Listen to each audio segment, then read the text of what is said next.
ಕರ್ತನ ಪರಿಶುದ್ಧ ನಾಮಕ್ಕೆ ಮಹಿಮೆ ಉಂಟಾಗಲಿ. ಔದ್ಯೋಗಿಕವಾಗಿ ನಿನ್ನೆ ಸಾಯಂಕಾಲ ಈ ಒಂದು ಶಿಬಿರವು ಉದ್ಘಾಟನೆಗೊಂಡರು. ಯಥಾರ್ಥವಾದಂತಹ ನಮ್ಮ ಪ್ರಸ್ತಾಪ ವಾಕ್ಯಗಳಿಗೂ ಬೋಧನೆಗಳಿಗೂ ಈ ಮುಂಜಾನೆಯಿಂದ ನಾವು ಒಂದು ಪ್ರಾರಂಭವನ್ನು ಗುರುತಿಸಿದ್ದೇವೆ. ನಮಗೆ ಬಹಳ ಸುಂದರವಾದಂತಹ ಒಂದು ಪ್ರಸ್ತಾಪ ವಾಕ್ಯ ಕೊಡಲ್ಪಟ್ಟಿದೆ. ಈಗಾಗಲೇ ಆ ವಾಕ್ಯವು ನಮ್ಮ ಮುಂದೆ ಬರೆಯಲ್ಪಟ್ಟಿದೆ. ಆ ಪ್ರಸ್ತಾಪದ ಕುರಿತಾಗಿರುವಂತಹ ಹಾಡನ್ನು ರಚಿಸಿ ಇಲ್ಲಿ ಹಾಡಿದ್ದನ್ನು ನಾವು ಕೇಳಿದ್ದೇವೆ. ಬಹಳ ಪ್ರಾಮುಖ್ಯವಾದಂತಹ ಒಂದು ವಿಷಯ. ವಿಶೇಷವಾಗಿ ನಾವು ತಿಳಿದುಕೊಳ್ಳಲೇಬೇಕಾದಂತಹ ಒಂದು ಪ್ರಸ್ತಾಪ. ಎಲ್ಲವುಗಳ ಅಂತ್ಯವು ಹತ್ತಿರವಾಗಿದೆ. ಎಲ್ಲದಕ್ಕೂ ಒಂದು ಅಂತ್ಯ ಇದೆ ಎಂಬಂಥದ್ದು ನಮ್ಗೆಲ್ಲ ಗೊತ್ತು. ಅದು ಬಹಳ ಹತ್ತಿರವಾಗಿದೆ. ಆದ್ರಿಂದ ಹೊರಟೋಗ್ಬೇಕಾದ ಸಮಯ ಬಂತು. ಭಾನುವಾರ ಮಧ್ಯಾಹ್ನ ಕ್ಯಾಂಪ್ ಮುಗಿಸ್ಕೊಂಡು ಹೋಗೋ ಬಗ್ಗೆ ಎಲ್ಲ ನಾನು ಹೇಳ್ತಾ ಇರೋದು. ನಾನು ಹೇಳ್ತಾ ಇರುವಂತದ್ದು, ಅನೇಕ ಯವನಸ್ಥರು ಮಕ್ಕಳು ಬಂದಿದ್ದೀರಿ, ಮಧ್ಯವಯಸ್ಕರಿದ್ದೀರಿ, ಹಿರಿಯರಾದ ಕೆಲವರು ಇದ್ದೀರಿ. ತುಂಬಾ ಆಲೋಚನೆಗಳನ್ನೆಲ್ಲ ನಾವು ಹಾಕೊಂಡಿದ್ದೇವೆ ನಮ್ಮ ಮನಸ್ಸಿನಲ್ಲಿ. ಮುಂದೆ ಏನಾಗಬೇಕು, ಎಷ್ಟು ವಿದ್ಯಾಭ್ಯಾಸ ಮಾಡಬೇಕು, ಜೀವಿತದಲ್ಲಿ ನಾನು ಏನಾಗಿರ್ಬೇಕು, ಇದ್ರ ಬಗ್ಗೆ ಎಲ್ಲ ತುಂಬಾ ಕನಸುಗಳನ್ನ ನಾವು ಕಟ್ಟಿಕೊಂಡಿದ್ದೀವಿ.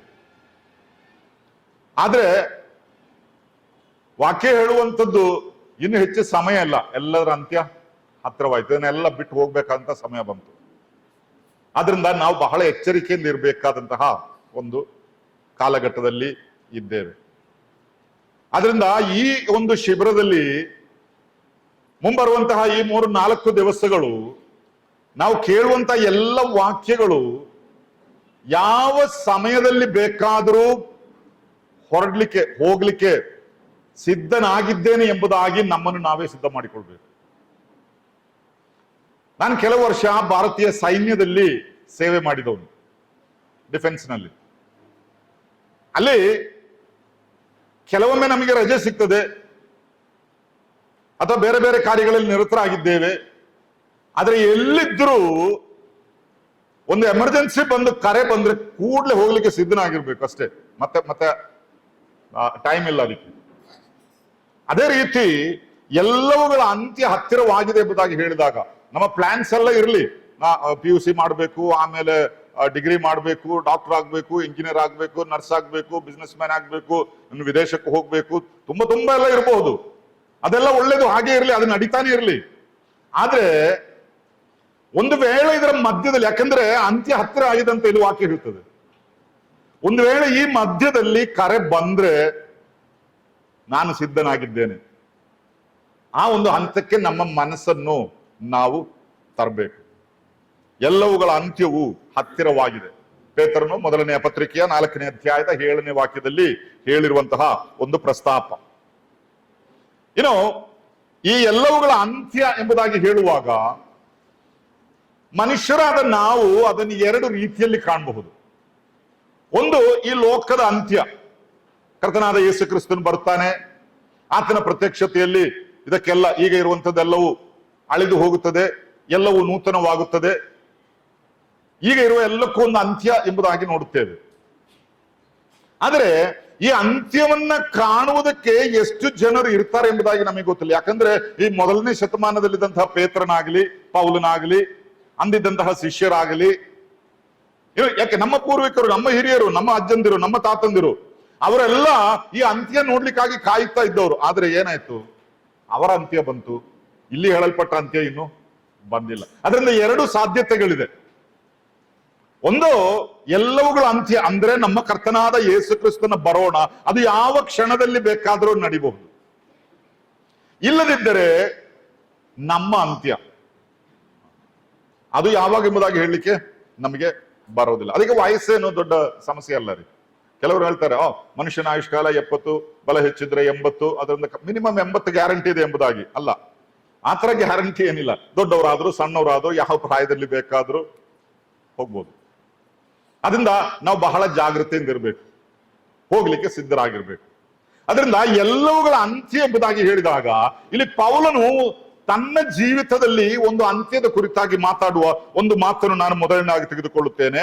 ಅಪೊಸ್ತಲನಾದ ಪೌಲನು ತಿಮೋಥಿಯನಿಗೆ ಬರೆದ 2ನೇ ಪತ್ರಿಕೆಯ 4ನೇ ಅಧ್ಯಾಯದ 6ನೇ ವಾಕ್ಯ. ತಿಮೋಥಿಯನಿಗೆ ಬರೆದ 2ನೇ ಪತ್ರಿಕೆ 4ನೇ ಅಧ್ಯಾಯದ 6ನೇ ವಾಕ್ಯ.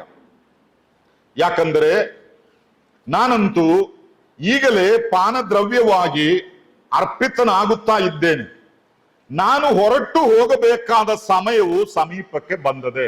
ಆ ಮಾತನ್ನೊಮ್ಮೆ ಗಮನಿಸ್ಕೊಳ್ರಿ. ಪೌಲನು ಹೇಳುವಂತ ಮಾತು ನೋಡ್ರಿ, ನಾನು ಹೊರಟು ಹೋಗಬೇಕಾದ ಸಮಯವು ಸಮೀಪಕ್ಕೆ ಬಂದಿದೆ.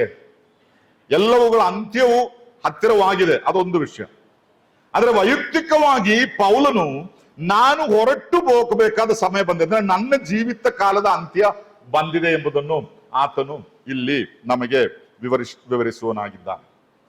ಒಂದು ವೇಳೆ ದೇವರ ಸಮಯ ಕೊಡುವ ರೀತಿಯಲ್ಲಿ ಈ ಅಪೊಸ್ತಲನಾದ ಪೌಲನು ತಿಮೋಥಿಯನೊಂದಿಗೆ ಹೇಳಿದಂತಹ ಕೆಲವು ನುಡಿಗಳು, ಅಂದ್ರೆ ತಾನು ಹೊರಟು ಹೋಗಬೇಕಾದ ಸಮಯದಲ್ಲಿ ತಿಮೋಥಿಯನಾದಂತಹ ಯವನಸ್ಥನಿಗೆ, ಇದು ಯವನಸ್ಥರ ಶಿಬಿರವಲ್ಲವು, ಅದರಿಂದ ಪೌಲನು ಈ ತಿಮೋಥಿಯನೆಂಬ ಯವನಸ್ಥನಿಗೆ ಕೊಟ್ಟಂತಹ ಕೆಲವು ಸಲಹೆಗಳು, ಕೆಲವು ನಿರ್ದೇಶನಗಳು, ತನ್ನ ಜೀವಿತದ ಬಗ್ಗೆ ಪೌಲನು ಅವನಿಗೆ ಹೇಳಿದಂತಹ ವಿಷಯಗಳು, ಈ ತಿಮೋಥಿಯನಿಗೆ ಬರೆದ ಪತ್ರಿಕೆಯನ್ನು ಆಧಾರವಾಗಿಟ್ಟುಕೊಂಡು ಕೆಲವು ಪ್ರಾಯೋಗಿಕ ಅಂಶಗಳನ್ನು ವಿಶೇಷವಾಗಿ ಯವನಸ್ಥರಿಗೆ ಅನ್ವಯವಾಗುವ ರೀತಿಯಲ್ಲಿ ಈ 4 ದಿವಸಗಳಲ್ಲಿ ನಿಮ್ಮೊಂದಿಗೆ ಮಾತನಾಡಬೇಕು ಎಂಬುದಾಗಿ ನಾನು ಇಷ್ಟಪಡುವನಾಗಿದ್ದೇನೆ.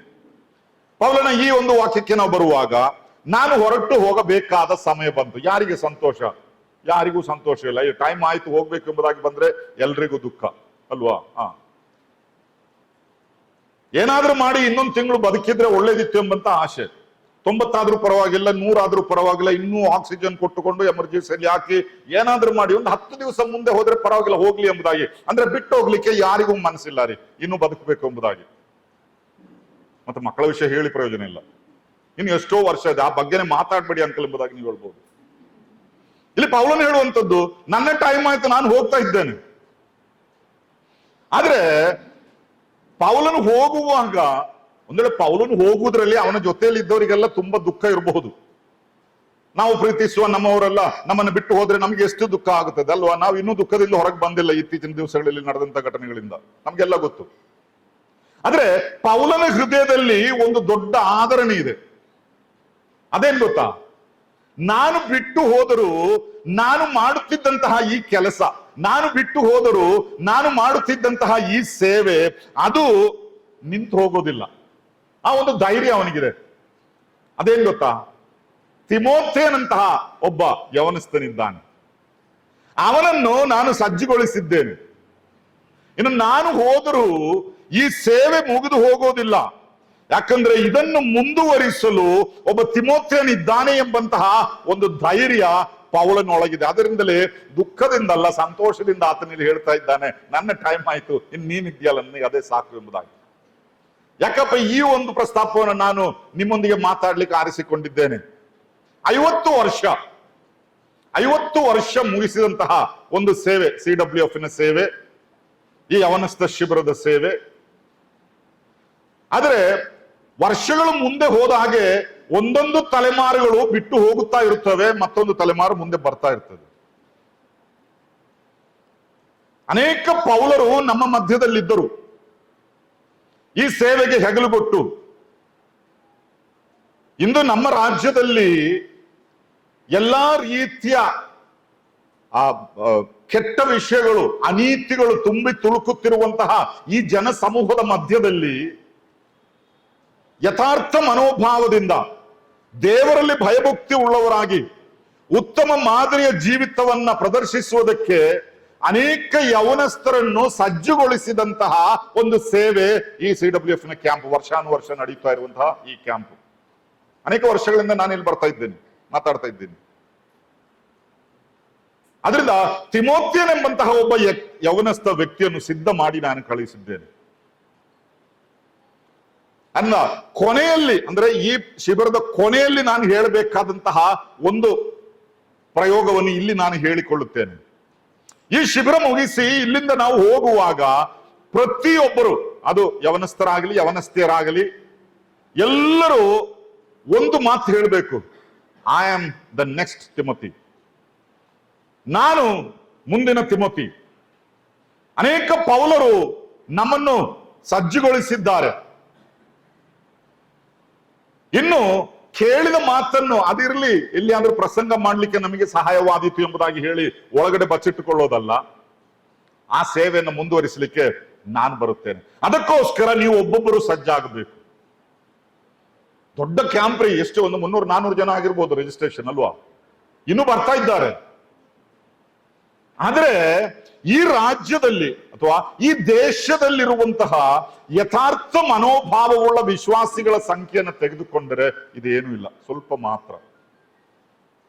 ಅಂದ್ರೆ ಇವರ ಮಧ್ಯದಲ್ಲಿ, ಈ ಜನಾಂಗದ ಮಧ್ಯದಲ್ಲಿ ಧೈರ್ಯವಾಗಿ ನಿಂತು ತಿಮೋಥೆಯನಂತೆ ಮುಂದೆ ಸಾಗುವುದಕ್ಕೆ ನಾನು ಸಿದ್ಧನಿದ್ದೇನೆ ಎಂಬಂತಹ ಒಂದು ತೀರ್ಮಾನಕ್ಕೆ ನೀವು ಒಬ್ಬೊಬ್ಬರು ಬರಬೇಕು. ಅದು ಇಂದಾಗಿರಬಹುದು, ನಾಳೆ ಆಗಿರಬಹುದು, ಈ ಶಿಬಿರದ ಕೊನೆಯ ಸಂದೇಶದಲ್ಲಿ ಆಗಿರಬಹುದು. ಒಂದು ತೀರ್ಮಾನವನ್ನು ತೆಗೆದುಕೊಳ್ಳುವುದಕ್ಕೆ ನಿಮ್ಮ ಹೃದಯಗಳನ್ನು ನೀವು ಸಜ್ಜು ಮಾಡಿಕೊಳ್ಳಬೇಕು ಎಂಬಂಥದ್ದು ಮಾತ್ರವೇ ನಾನು ನಿಮ್ಮಿಂದ ಅಪೇಕ್ಷಿಸುವಂತಹ ಒಂದು ವಿಷಯ. ಪೌಲನಿಗೆ ಒಬ್ಬ ತಿಮೋಥೆಯನು, ತಿಮೋಥೆಯನಿಗೆ ಒಬ್ಬ ಪೌಲನು. ಇದು ಕ್ರೈಸ್ತ ಶಿಷ್ಯತ್ವದ ಒಂದು ಮಾದರಿಯಾಗಿದೆ. ನಾನು ಸಾಧಾರಣವಾಗಿ ಹೇಳುವಂತಹ ಮಾತು, ಪ್ರತಿಯೊಬ್ಬ ಪೌಲನಿಗೂ ಒಬ್ಬ ತಿಮೋಥೆಯನು ಬೇಕು, ಪ್ರತಿಯೊಬ್ಬ ತಿಮೋಥೆಯನಿಗೂ ಒಬ್ಬ ಪೌಲನಿರಬೇಕು. ನೀವು ಆತ್ಮಿಕವಾಗಿ ಬೆಳೆಯಬೇಕಾದ್ರೆ ವರ್ಷಕ್ಕೊಮ್ಮೆ ಕ್ಯಾಂಪಿಗೆ ಬಂದು ಇಲ್ಲಿ ವಾಕ್ಯ ಕೇಳಿ ಮುಗೀತು, ಫೈಲ್ ಮುಚ್ಚಿದ್ದೀರಿ, ಇನ್ನು ಮುಂದಿನ ವರ್ಷ ಸಮಯ ಇದ್ರೆ ನೋಡೋಣ, ಅದಲ್ಲ. ಯಥಾರ್ಥವಾದಂತಹ ಒಬ್ಬ ಪೌಲನು ನನ್ನ ಜೀವಿತದಲ್ಲಿ ಇರಬೇಕು, ಒಬ್ಬ ತಿಮೋಥೆಯು ನನ್ನ ಜೀವಿತದಲ್ಲಿ ಇರಬೇಕು. ಅದು ಕ್ರೈಸ್ತ ಶಿಷ್ಯತ್ವದ ಪ್ರಾಮುಖ್ಯವಾದಂತಹ ಒಂದು ವಿಷಯವಾಗಿದೆ ಎಂಬುದಾಗಿ ನಾವು ನೋಡುವವರಾಗಿದ್ದೇವೆ. ನಾವು ಪೌಲನು ತಿಮೋಥೆಯನಿಗೆ ಬರೆದ ಮೊದಲನೇ ಪತ್ರಿಕೆಯ 1ನೇ ಅಧ್ಯಾಯಕ್ಕೆ ನಮ್ಮ ಗಮನವನ್ನು ತರೋಣ. ನಿಮ್ಮ ಸತ್ಯವೇದಗಳು ನಿಮ್ಮ ಬಳಿಯಲ್ಲಿದ್ದರೆ 1ನೇ ಅಧ್ಯಾಯಕ್ಕೆ ನಿಮ್ಮ ಗಮನವನ್ನು ಒಮ್ಮೆ ತಿರುಗಿಸಿಕೊಳ್ಳಿ. ಅದರ 1 ಮತ್ತು 2ನೇ ವಾಕ್ಯವನ್ನು ನಾವು ಓದುವಾಗ ಅಲ್ಲಿ ಪೌಲನು ಬರೆಯುವಂತಹ ಮಾತನ್ನು ನೋಡಿರಿ. ನಮ್ಮ ರಕ್ಷಕನಾದ ದೇವರಿಂದಲೂ ನಮ್ಮ ನಿರೀಕ್ಷೆಗೆ ಆಧಾರನಾಗಿರುವ ಕ್ರಿಸ್ತ ಯೇಸುವಿನಿಂದಲೂ ನೇಮಿಸಲ್ಪಟ್ಟ ಕ್ರಿಸ್ತ ಯೇಸುವಿನ ಅಪೋಸ್ತಲನಾದ ಪೌಲನು ನಂಬಿಕೆಯ ವಿಷಯದಲ್ಲಿ ನಿಜ ಕುಮಾರನಾಗಿರುವ ತಿಮೋಥೆಯನಿಗೆ ಬರೆಯುವುದೇನೆಂದರೆ, ನಿಜ ಕುಮಾರನಾಗಿರುವ ತಿಮೋಥೆಯನಿಗೆ, ಅದರ ಆಂಗ್ಲ ಭಾಷಾಂತರವನ್ನ ನೋಡಿದ್ರೆ my true sun in faith, ನನ್ನ ಮಗನು ಎಂಬಂತಹ ಒಂದು ಪದ ಪ್ರಯೋಗವನ್ನೇ ಆತನಲ್ಲಿ ಉಪಯೋಗಿಸಿದ್ದಾನೆ. ಅಂದ್ರೆ ಪೌಲನು ತಿಮೋಥೆಯನಿಗೆ ಕೊಟ್ಟಂತಹ ಸ್ಥಾನ, ಅವನು ನನ್ನ ಮಗನು. ತಿಮೋಥೆಯನು ಪೌಲನಿಗೂ ಅದೇ ಸ್ಥಾನವನ್ನು ಕೊಟ್ಟಿದ್ದಾನೆ, ಒಂದು ಪಿತೃಸ್ಥಾನವನ್ನು ಆತನು ಕೊಟ್ಟಿದ್ದಾನೆ. ಈ ಪೌಲನು ತಿಮೋಥೆಯನನ್ನು ಬೆಳೆಸಿದನು, ತಿಮೋಥೆಯನು ಪೌಲನ ಮಾರ್ಗದರ್ಶನದಲ್ಲಿ ಬೆಳೆದನು. ಆಮೇಲೆ ಮುಂದಿನ ದಿವಸಗಳಲ್ಲಿ ಒಂದು ದೊಡ್ಡ ಜವಾಬ್ದಾರಿ ಹೊತ್ತುಕೊಂಡು ಅನೇಕ ಸಭೆಗಳನ್ನು ಸಹ ಬಲಪಡಿಸುವಂತಹ ಒಂದು ಸೇವೆಗೆ ಈ ಯವನಸ್ಥನಾದ ತಿಮೋಥೆಯನು ಬೆಳೆದು ಬಂದಿದ್ದಾನೆ. ಇಂದು ನಮ್ಮ ಸಭೆಗಳಲ್ಲಿ ಬಹಳ ಅತ್ಯಗತ್ಯವಾದಂತಹ ಒಂದು ಸೇವೆ ಅದೇ ಆಗಿದೆ. ಮುಂದಿನ ಪೀಳಿಗೆಯನ್ನು ಯಾರು ನಯಿಸುತ್ತಾರೆ ಎಂಬಂಥದ್ದು. ಇದು ಬಹಳ ಹೃದಯ ಭಾರದಿಂದ ಹೇಳುತ್ತಾ ಇರುವಂತಹ ಒಂದು ಮಾತು. ಅನೇಕ ವರ್ಷಗಳ ಹಿಂದೆ ಈ ಕಡೆ ಎಲ್ಲ ಬಂದಿದ್ದೇನೆ ನಾನು. ನನ್ನ ನೆನಪು ಸರಿ ಆದ್ರೆ ಮೊದಲು ಬಂದದ್ದು ಕಾಮಗಿರಿಗೆ. ತುಂಬಾ ವರ್ಷ ಆಯ್ತು, ಏನೊಂದು 35 ವರ್ಷ ಆಗಿರ್ಬೋದು. ಆಗ ನಾನು ಯವನಸ್ಥನೆ. ಆದ್ರೆ ಇಷ್ಟು ವರ್ಷ ಅನೇಕ ಕಡೆಗಳಿಗೆ ಹೋಗಿ ದೇವರ ವಾಕ್ಯವನ್ನೆಲ್ಲ ಸಾರಿದ್ರು. ಈಗ ಏನೋ ಮನಸ್ಸಿನಲ್ಲಿ ಒಂದು ಭಾರ, ಇದು ನನಗೆ ಮಾತ್ರವಲ್ಲ, ಹಿರಿಯರಾಗಿರುವಂತ ಅನೇಕರ ಹೃದಯದಲ್ಲಿ ಇರಬಹುದು, ಮುಂದೆ ಏನು ಎಂಬುದಾಗಿ, ಮುಂದೆ ಯಾರು ಎಂಬುದಾಗಿ. ನನ್ನ ಒಂದು ದೊಡ್ಡ ಅಪೇಕ್ಷೆ, ಇಲ್ಲಿ ಕೂತಿರುವಂತಹ, ಇದು ಗಂಡಸರಿಗೆ ಮಾತ್ರ ನಾನು ಹೇಳುವಂತದ್ದಲ್ಲ, ಯವನಸ್ಥೆಯರಾದ ಸಹೋದರಿಯರು ನೆನೆಸ್ಕೊಳ್ಬೇಕು, ನಿಮಗೂ ಮಾಡ್ಲಿಕ್ಕೆ ಅನೇಕ ಸೇವೆಗಳಿದೆ. ನಮ್ಮ ಹಿರಿಯ ಸಹೋದರಿ ಮೇಬಲ್ ಸಿಂಗ್ ಅವರು ನಮ್ಮನ್ನು ಬಿಟ್ಟು ಹೋದ್ರು, ಎಲ್ಲರಿಗೂ ಗೊತ್ತಿರುವಂತಹ ವಿಷಯ. ಎಲ್ಲರೂ ಈಗಲೂ ಹೇಳುವಂಥದ್ದು, ಅವರು ಮಾಡುತ್ತಿದ್ದಂತಹ ಸೇವೆಯನ್ನ ಇನ್ನು ಯಾರು ಮುಂದುವರಿಸಿಕೊಂಡು ಹೋಗ್ತಾರೆ. ಅನೇಕ ಸೇವೆಗಳಿದೆ ಸಹೋದರಿಯರಿಗೂ ಮಾಡ್ಲಿಕ್ಕೆ, ಯವನಸ್ಥರಿಗೂ ಇದೆ. ಅದರಿಂದ ನನ್ನನ್ನು ಸ್ವಾಮಿ ನಾನು ಸಮರ್ಪಿಸುತ್ತೇನೆ, ನೀವೆಲ್ಲ ಕೆಲಸ ಬಿಟ್ಟು ಫುಲ್ ಟೈಮ್ ವರ್ಕರ್ ಆಗ್ಬೇಕೆಂಬುದಾಗಿ ನಾನು ಹೇಳ್ತಾ ಇಲ್ಲ. ಅದು ಬೇಕಾದ್ರೆ ಕರ್ತನು ತನ್ನ ಸಮಯದಲ್ಲಿ ನಿಮಗೆ ತೋರ್ಪಡಿಸುತ್ತಾನೆ. ನಾನು ಎಲ್ಲಿದ್ದರೂ, ಯಾವ ಕೆಲಸದಲ್ಲಿದ್ದರೂ, ಯಾವ ಉದ್ಯೋಗವನ್ನು ಮಾಡುತ್ತಾ ಇದ್ದರೂ, ಇನ್ನು ಕರ್ತನು ಪೂರ್ಣಾವಧಿಯಾಗಿ ಕರೆದರೂ ನಾನು ನಿನಗೆ ಲಭ್ಯನಾಗಿದ್ದೇನೆ ಕರ್ತನೆ ಎಂಬುದಾಗಿ ಹೇಳುವುದಕ್ಕೆ ನಿಮ್ಮಲ್ಲಿ ಕೆಲವರಾದರೂ ಈ ಮುಂಜಾನೆಯಲ್ಲಿ ಮನಸ್ಸು ಮಾಡಬೇಕು. ಇದು ಒತ್ತಾಯಪೂರ್ವಕವಾಗಿ ಹೇಳುವಂಥದ್ದಲ್ಲ, ಹೃದಯ ಭಾರದಿಂದ ಹೇಳುವಂಥದ್ದು. ಈ ಭಾರ ನಿಮ್ಮೊಳಗೆ ಬಂದರೆ ಮಾತ್ರವೇ. ಇಲ್ಲಿ ಪೌಲನು ತಿಮೋಥೆನ ಬಗ್ಗೆ ಹೇಳುವಂಥದ್ದು, ನನ್ನ ನಿಜ ಕುಮಾರನು, ನನ್ನ ಯಥಾರ್ಥವಾದಂತಹ ಆತ್ಮೀಕ ಮಗನು, ಈ ಒಂದು ಸಂಬಂಧ. ಅಲ್ಲಿ ಪೌಲನು ತಿಮೋಥೆನನ್ನು ನನ್ನ ಮಗನು ಎಂಬುದಾಗಿ ಹೇಳುವುದಕ್ಕೆ ಕೆಲವರನ್ನು ಕರೆದ, ತೀತನನ್ನು ಆತನು ಕರೆದಿದ್ದಾನೆ, ಒನೇಸಿಮನನ್ನು ಮಗನು ಎಂಬುದಾಗಿ ಕರೆದಿದ್ದಾನೆ. ಅದಕ್ಕೆಲ್ಲ ಕೆಲವು ಕಾರಣಗಳಿದೆ. ಅವರನ್ನು ಕ್ರಿಸ್ತನ ಕಡೆಗೆ ನಡೆಸಿದಂತಹ ವ್ಯಕ್ತಿ, ಅದೇ ಆತ್ಮಿಕ ಪಿತೃತ್ವ, ಸ್ಪಿರಿಚುವಲ್ ಫಾದರ್ಹುಡ್. ಆದ್ರೆ ಅದಕ್ಕಿಂತಲೂ ಮಿಗಿಲಾಗಿ ಒಬ್ಬ ಯವನಸ್ಥನನ್ನು ತರಬೇತಿಗೊಳಿಸಿ ಸಜ್ಜುಗೊಳಿಸಿ ಒಂದು ನಾಯಕ ಸೇವೆಗೆ ಆತನು ತಂದಿದ್ದಾನೆ. ಆದ್ರಿಂದ ನಿಮ್ಮಲ್ಲಿ ಯಾರನ್ನು, ಇಲ್ಲಿ ಕೂತಿರುವಂತಹ ಸಣ್ಣವರಾಗಲಿ, ಮಧ್ಯವಯಸ್ಕರಾಗಲಿ, ಯವನಸ್ಥರಾಗಲಿ, ನಿಮ್ಮಲ್ಲಿ ಯಾರನ್ನು ನಾನು ಬೆಲೆ ಕಡಿಮೆ ಮಾಡಿ ನೋಡುತ್ತಾ ಇಲ್ಲ. The future leaders are here. ಇತ್ತೀಚೆಗೆ ಈ ಕ್ಲಾಸ್ ರೂಮ್ನ ಬಗ್ಗೆ ಯಾರೋ ಒಂದು ವಿವರಣೆ ಕೊಟ್ಟರು ಒಬ್ಬ ಸಹೋದರರು. ಈ ಕ್ಲಾಸ್ ರೂಮ್ ಅಂದ್ರೆ ಶಾಲೆಯಲ್ಲಿರುವಂತಹ ಕ್ಲಾಸ್ ಕೊಠಡಿ. A class room is 4 walls with the future inside. ಒಂದು ತರಗತಿ ಅಂತ ಹೇಳಿದ್ರೆ ಭವಿಷ್ಯವು ಒಳಗಿರುವಂತಹ 4 ಗೋಡೆಗಳು. ಇವತ್ತು ಇದನ್ನು ನೋಡಿ ನಾನು ಇದನ್ನೇ ಇಲ್ಲಿ ಹೇಳ್ತಾ ಇದ್ದೇನೆ. ನನ್ನ ಮುಂದೆ ಕೂತಿರುವಂಥದ್ದು ಭವಿಷ್ಯ, ನಮ್ಮ ಸಭೆಗಳ ಭವಿಷ್ಯ, ಕರ್ತನ ಸೇವೆಯ ಭವಿಷ್ಯ, ಮುಂದಿನ ಪೀಳಿಗೆಯ ಭವಿಷ್ಯ. ಈ 4 ದಿವಸಗಳು ಕರ್ತನು ನಮ್ಮನ್ನು ಈ ಗೋಡೆಯೊಳಗೆ ತಂದಿದ್ದರೆ ಒಂದು ಉದ್ದೇಶವಿದೆ. ಯಾಕಂದ್ರೆ the future is in your hand. ಭವಿಷ್ಯವು ನಿಮ್ಮ ಕೈಯಲ್ಲಿ ಆತನು ಕೊಟ್ಟಿದ್ದಾನೆ. ನೀವು ಯಾರೇ ಆಗಿರಬಹುದು. ಇಲ್ಲಾಂಕಲ್ಲ ಅದೆಲ್ಲ ನಮ್ಮಿಂದ ಆಗೋದಿಲ್ಲ. ಅದೆಲ್ಲ ಸ್ವಲ್ಪ ಇಂಗ್ಲಿಷ್ ಎಲ್ಲ ಗೊತ್ತಿದ್ದವ್ರು ಆಗ್ಬೇಕು. ಮತ್ತೆ ಕೆಲವು ನಮ್ಮ ಸಮೂಹದಲ್ಲಿ ನಮ್ಮನ್ನೆಲ್ಲ ಯಾರು ಅಂಗೀಕರಿಸ, ನಾವು ಬಡವರು, ನಮ್ಮ ಅಮ್ಮ ಏನು ಇಲ್ಲದವರು, ಕೆಲವರಾದ್ರೂ ಹಾಗೆ ನೆನ್ಸ್ಕೊಳ್ಬಹುದು. ಇದೆಲ್ಲ ಕೆಲವರಿಗೆ ಮಾತ್ರ ಎಂಬುದಾಗಿ ಅಲ್ಲ. ಈ ತಿಮೋಥೆನ ಯಾರಂತ ನಿಮಗೆ ಗೊತ್ತಾ? ಇವನ ಅಪ್ಪ ಅನ್ಯನು, ತಾಯಿ ಯೆಹೂದ್ಯಳು. ಹೇಗೆ ಮದುವೆ ಆಯ್ತು ಎಂಬುದಾಗಿ ಗೊತ್ತಿಲ್ಲ. ಈಗಿನ ಕಾಲದಲ್ಲಿ ಲವ್ ಮ್ಯಾರೇಜ್ ಎಂಬುದಾಗೆಲ್ಲ ಹೇಳ್ತಾರೆ. ಒಂದು ವೇಳೆ ಹಾಗೆ ಆಗಿದೆಯೋ ಏನೋ ಗೊತ್ತಿಲ್ಲ, ಅದರ ಬಗ್ಗೆ ಇಲ್ಲಿ ಏನು ಬರೆದಿಲ್ಲ. ಆದ್ರೆ ಒಬ್ಬ ಯೆಹೂದ್ಯ ಸ್ತ್ರೀ ಅನ್ಯನಾದಂತಹ ಒಬ್ಬ ಪುರುಷನನ್ನು ವಿವಾಹವಾದ್ರೆ ಅಲ್ಲಿಗೆ ಅವಳ ಕತೆ ಮುಗಿಯಿತು. ಅದು ಈಗಲೂ ಹಾಗೆ ನಮ್ಮ ಸಮಾಜದಲ್ಲಿ ಅಲ್ವಾ? ಸರಿ ಅಂತೆ. ಅದನ್ನ ಜಾಗೃತ ವಹಿಸ್ಬೇಕು. ಅಲ್ಲ, ಈಗ ಈ ಹೇಳಿದ್ದರೊಂದಿಗೆ ಸೇರಿಸಿ ಒಂದು ಮಾತು ಹೇಳುತ್ತೇನೆ. ಯೌವನ ಪ್ರಾಯವಲ್ವಾ, ಈಗ ಸಿಡಿದ ಹಾಗೆ ಯಾವಾಗ ಬೇಕಾದ್ರೂ ಸಿಡಿಬಹುದು ಅಲ್ವಾ? ಅದನ್ನ ತುಂಬಾ ಜಾಗ್ರತೆ. ಅನ್ಯರ ಮುಂದೆ ಹೋಗಿ ಹೃದಯ ತಪ್ಪಂದ್ರೆ ಇಲ್ಲಿ ಅಂಥದ್ದು ಉಂಟಾಗಬಾರ್ದು. ಅದು ಆ ವಿಷಯ ತುಂಬಾ ಜಾಗ್ರತೆ ಇರಬೇಕು. ಮುಂದಿನ ಸಂದೇಶಗಳು ಅದನ್ನ ನಾನು ಹೇಳ್ತೇನೆ. ಇಲ್ಲಿ ಈ ತಿಮೋಥೆನ ಯಾರು? ಇವನು ಅನ್ಯನಾದ ತಂದೆಯು, ಯೆಹೂದ್ಯಳಾದ ತಾಯಿಗೂ ಹುಟ್ಟಿದವು. ಆಮೇಲೆ ಯೆಹೂದ್ಯರ ಮಧ್ಯದಲ್ಲಿ ಇವರಿಗೆ ದೊಡ್ಡ ಸ್ಥಾನವೇನಿಲ್ಲ. ಆಮೇಲೆ ಈ ತಂದೆ ಬಗ್ಗೆ ನಾವು ಓದಲೇ ಇಲ್ಲ. ಅವನು ಎಲ್ಲಿ ಹೋಗಿದ್ದಾನೆ, ಏನ್ ಮಾಡಿದ್ದಾನೆ ಯಾರಿಗೂ ಗೊತ್ತು. ಅವ್ರ ಬಗ್ಗೆ ಯಾವ ಉಲ್ಲೇಖನೂ ದೇವರ ವಾಕ್ಯದಲ್ಲಿ ಇಲ್ಲ. ಬೆಳೆಸಿಕೊಂಡು ಬಂದದ್ದು ಅಜ್ಜಿ ಮತ್ತೆ ತಾಯಿ. ಇನ್ನು ಯೆಹೂದ್ಯರ ಮಧ್ಯದಲ್ಲಿ ದೊಡ್ಡ ಸೇವೆ ಏನಿಲ್ಲ, ದೊಡ್ಡ ಅಂಗೀಕಾರವಿಲ್ಲ. ಅದರಿಂದ ಯೆಹೂದ್ಯರು ಮಾಡಿಸಿಕೊಂಡ ಹಾಗೆ ಇವನು ಇನ್ನೂ ಸುನ್ನತಿನೂ ಮಾಡಿಸ್ಕೊಂಡಿಲ್ಲ.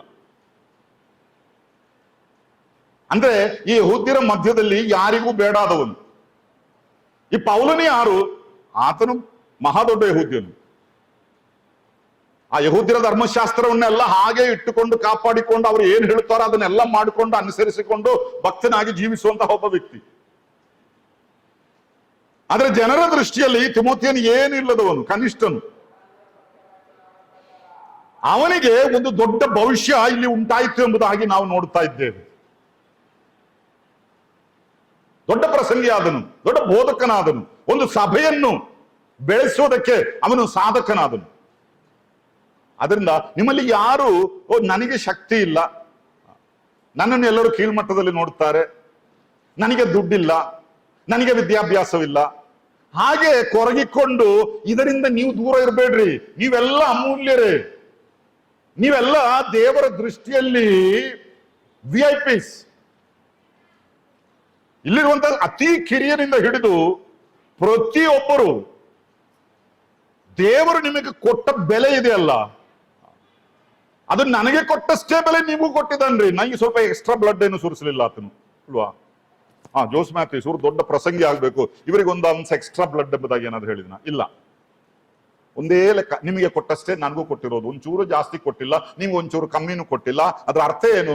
ದೇವರು ಲೋಕವನ್ನು ಪ್ರೀತಿಸಿದಾಗ ನನ್ನನ್ನು ನಿಮ್ಮನ್ನು ಒಂದೇ ರೀತಿಯಲ್ಲಿ ಪ್ರೀತಿಸಿದ್ದಾನೆ. ಆದ್ರಿಂದ ಜನರ ದೃಷ್ಟಿಯಲ್ಲಿ ನೀವು ಕನಿಷ್ಠರು ಎಂಬುದು ಹಾಗೆ ಕಂಡು ಬಂದರೂ ದೇವರ ದೃಷ್ಟಿಯಲ್ಲಿ ನೀವು ಅಮೂಲ್ಯರಾಗಿದ್ದೀರಿ. ಆದ್ರಿಂದ ಮುಂದಿನ ಪೀಳಿಗೆಯ ನಾಯಕತ್ವವನ್ನು ಹೊತ್ತುಕೊಳ್ಳುವುದಕ್ಕೆ ನೀವು ಸಿದ್ಧರಾಗಬೇಕು. ಮನಸ್ಸು ಮಾಡ್ರಿ ಮೊದಲು.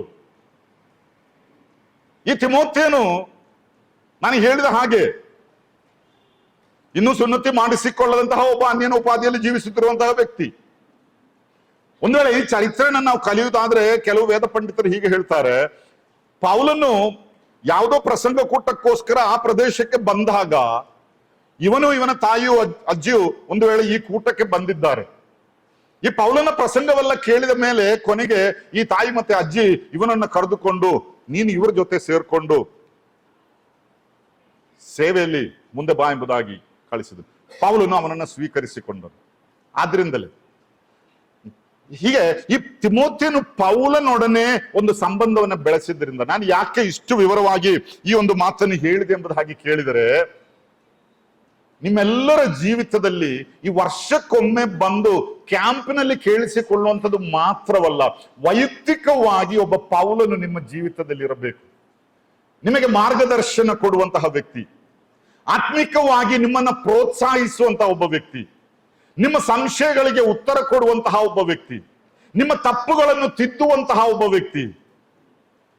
ಅಂತಹ ಒಂದು ವ್ಯಕ್ತಿತ್ವ ನಿಮ್ಮ ಜೀವಿತದಲ್ಲಿ ಇರಬೇಕು, ಪ್ರತಿಯೊಬ್ಬ ಕ್ರೈಸ್ತನ ಜೀವಿತದಲ್ಲಿ. ಯಾಕಂದ್ರೆ ಈ ಶಿಷ್ಯರನ್ನಾಗಿ ಮಾಡಬೇಕು ಎಂಬಂಥದ್ದು ದೇವರ ವಾಕ್ಯದ ಬಹಳ ಪ್ರಾಮುಖ್ಯವಾದಂತಹ ಒಂದು ಅಪ್ಪಣೆಯಾಗಿದೆ.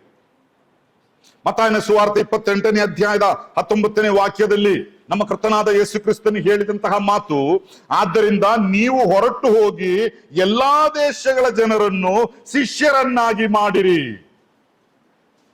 ಶಿಷ್ಯರನ್ನಾಗಿ ಮಾಡುವುದು ಅಂತ ಹೇಳಿದ್ರೆ ಏನು? ಎಲ್ಲಿಯಾದ್ರೂ ಹೋಗಿ ಒಂದು 4 ಟ್ರಾಕ್ಟ್ ಕೊಟ್ರೆ ಮುಗೀತಾ? ಇಲ್ಲ. ಒಂದು ಬೀದಿ ಪ್ರಸಂಗ ಮಾಡಿದ್ರೆ ಮುಗೀತಾ? ಅಲ್ಲ. ಈ ಶಿಷ್ಯರನ್ನಾಗಿ ಮಾಡೋದು ಎಂಬುದಾಗಿ ಹೇಳಿದ್ರೆ ಬರೀ ಸುವಾರ್ತೆ ಸಾರುವಂತದ್ದು ಮಾತ್ರವಲ್ಲ, ಅದಕ್ಕಿಂತಲೂ ಜಾಸ್ತಿ ಇದೆ. ಅದೇ ಮತ್ತಾಯನ ಸುವಾರ್ತೆ 28ನೇ ಅಧ್ಯಾಯದ 19-20ನೇ ವಾಕ್ಯವನ್ನ ನಾವು ಪೂರ್ತಿಯಾಗಿ ಓದಿದ್ರೆ ಅಲ್ಲಿ ಸ್ವಾಮಿ ಹೇಳುವಂಥದ್ದೇನು? ಶಿಷ್ಯರನ್ನಾಗಿ ಮಾಡಿ ಅವರಿಗೆ ದೀಕ್ಷಾಸ್ನಾನ ಮಾಡಿಸಿ, ಅದೆಲ್ಲ ನಾವು ಮಾಡಿಸಿಕೊಂಡಿದ್ದೇವೆ, ಅಷ್ಟು ಮಾತ್ರವಲ್ಲ, ನಾನು ನಿಮಗೆ ಬೋಧಿಸಿದ್ದನ್ನೆಲ್ಲ ಕಾಪಾಡಿಕೊಳ್ಳುವುದಕ್ಕೆ ಅವರಿಗೆ ಕಲಿಸಿರಿ.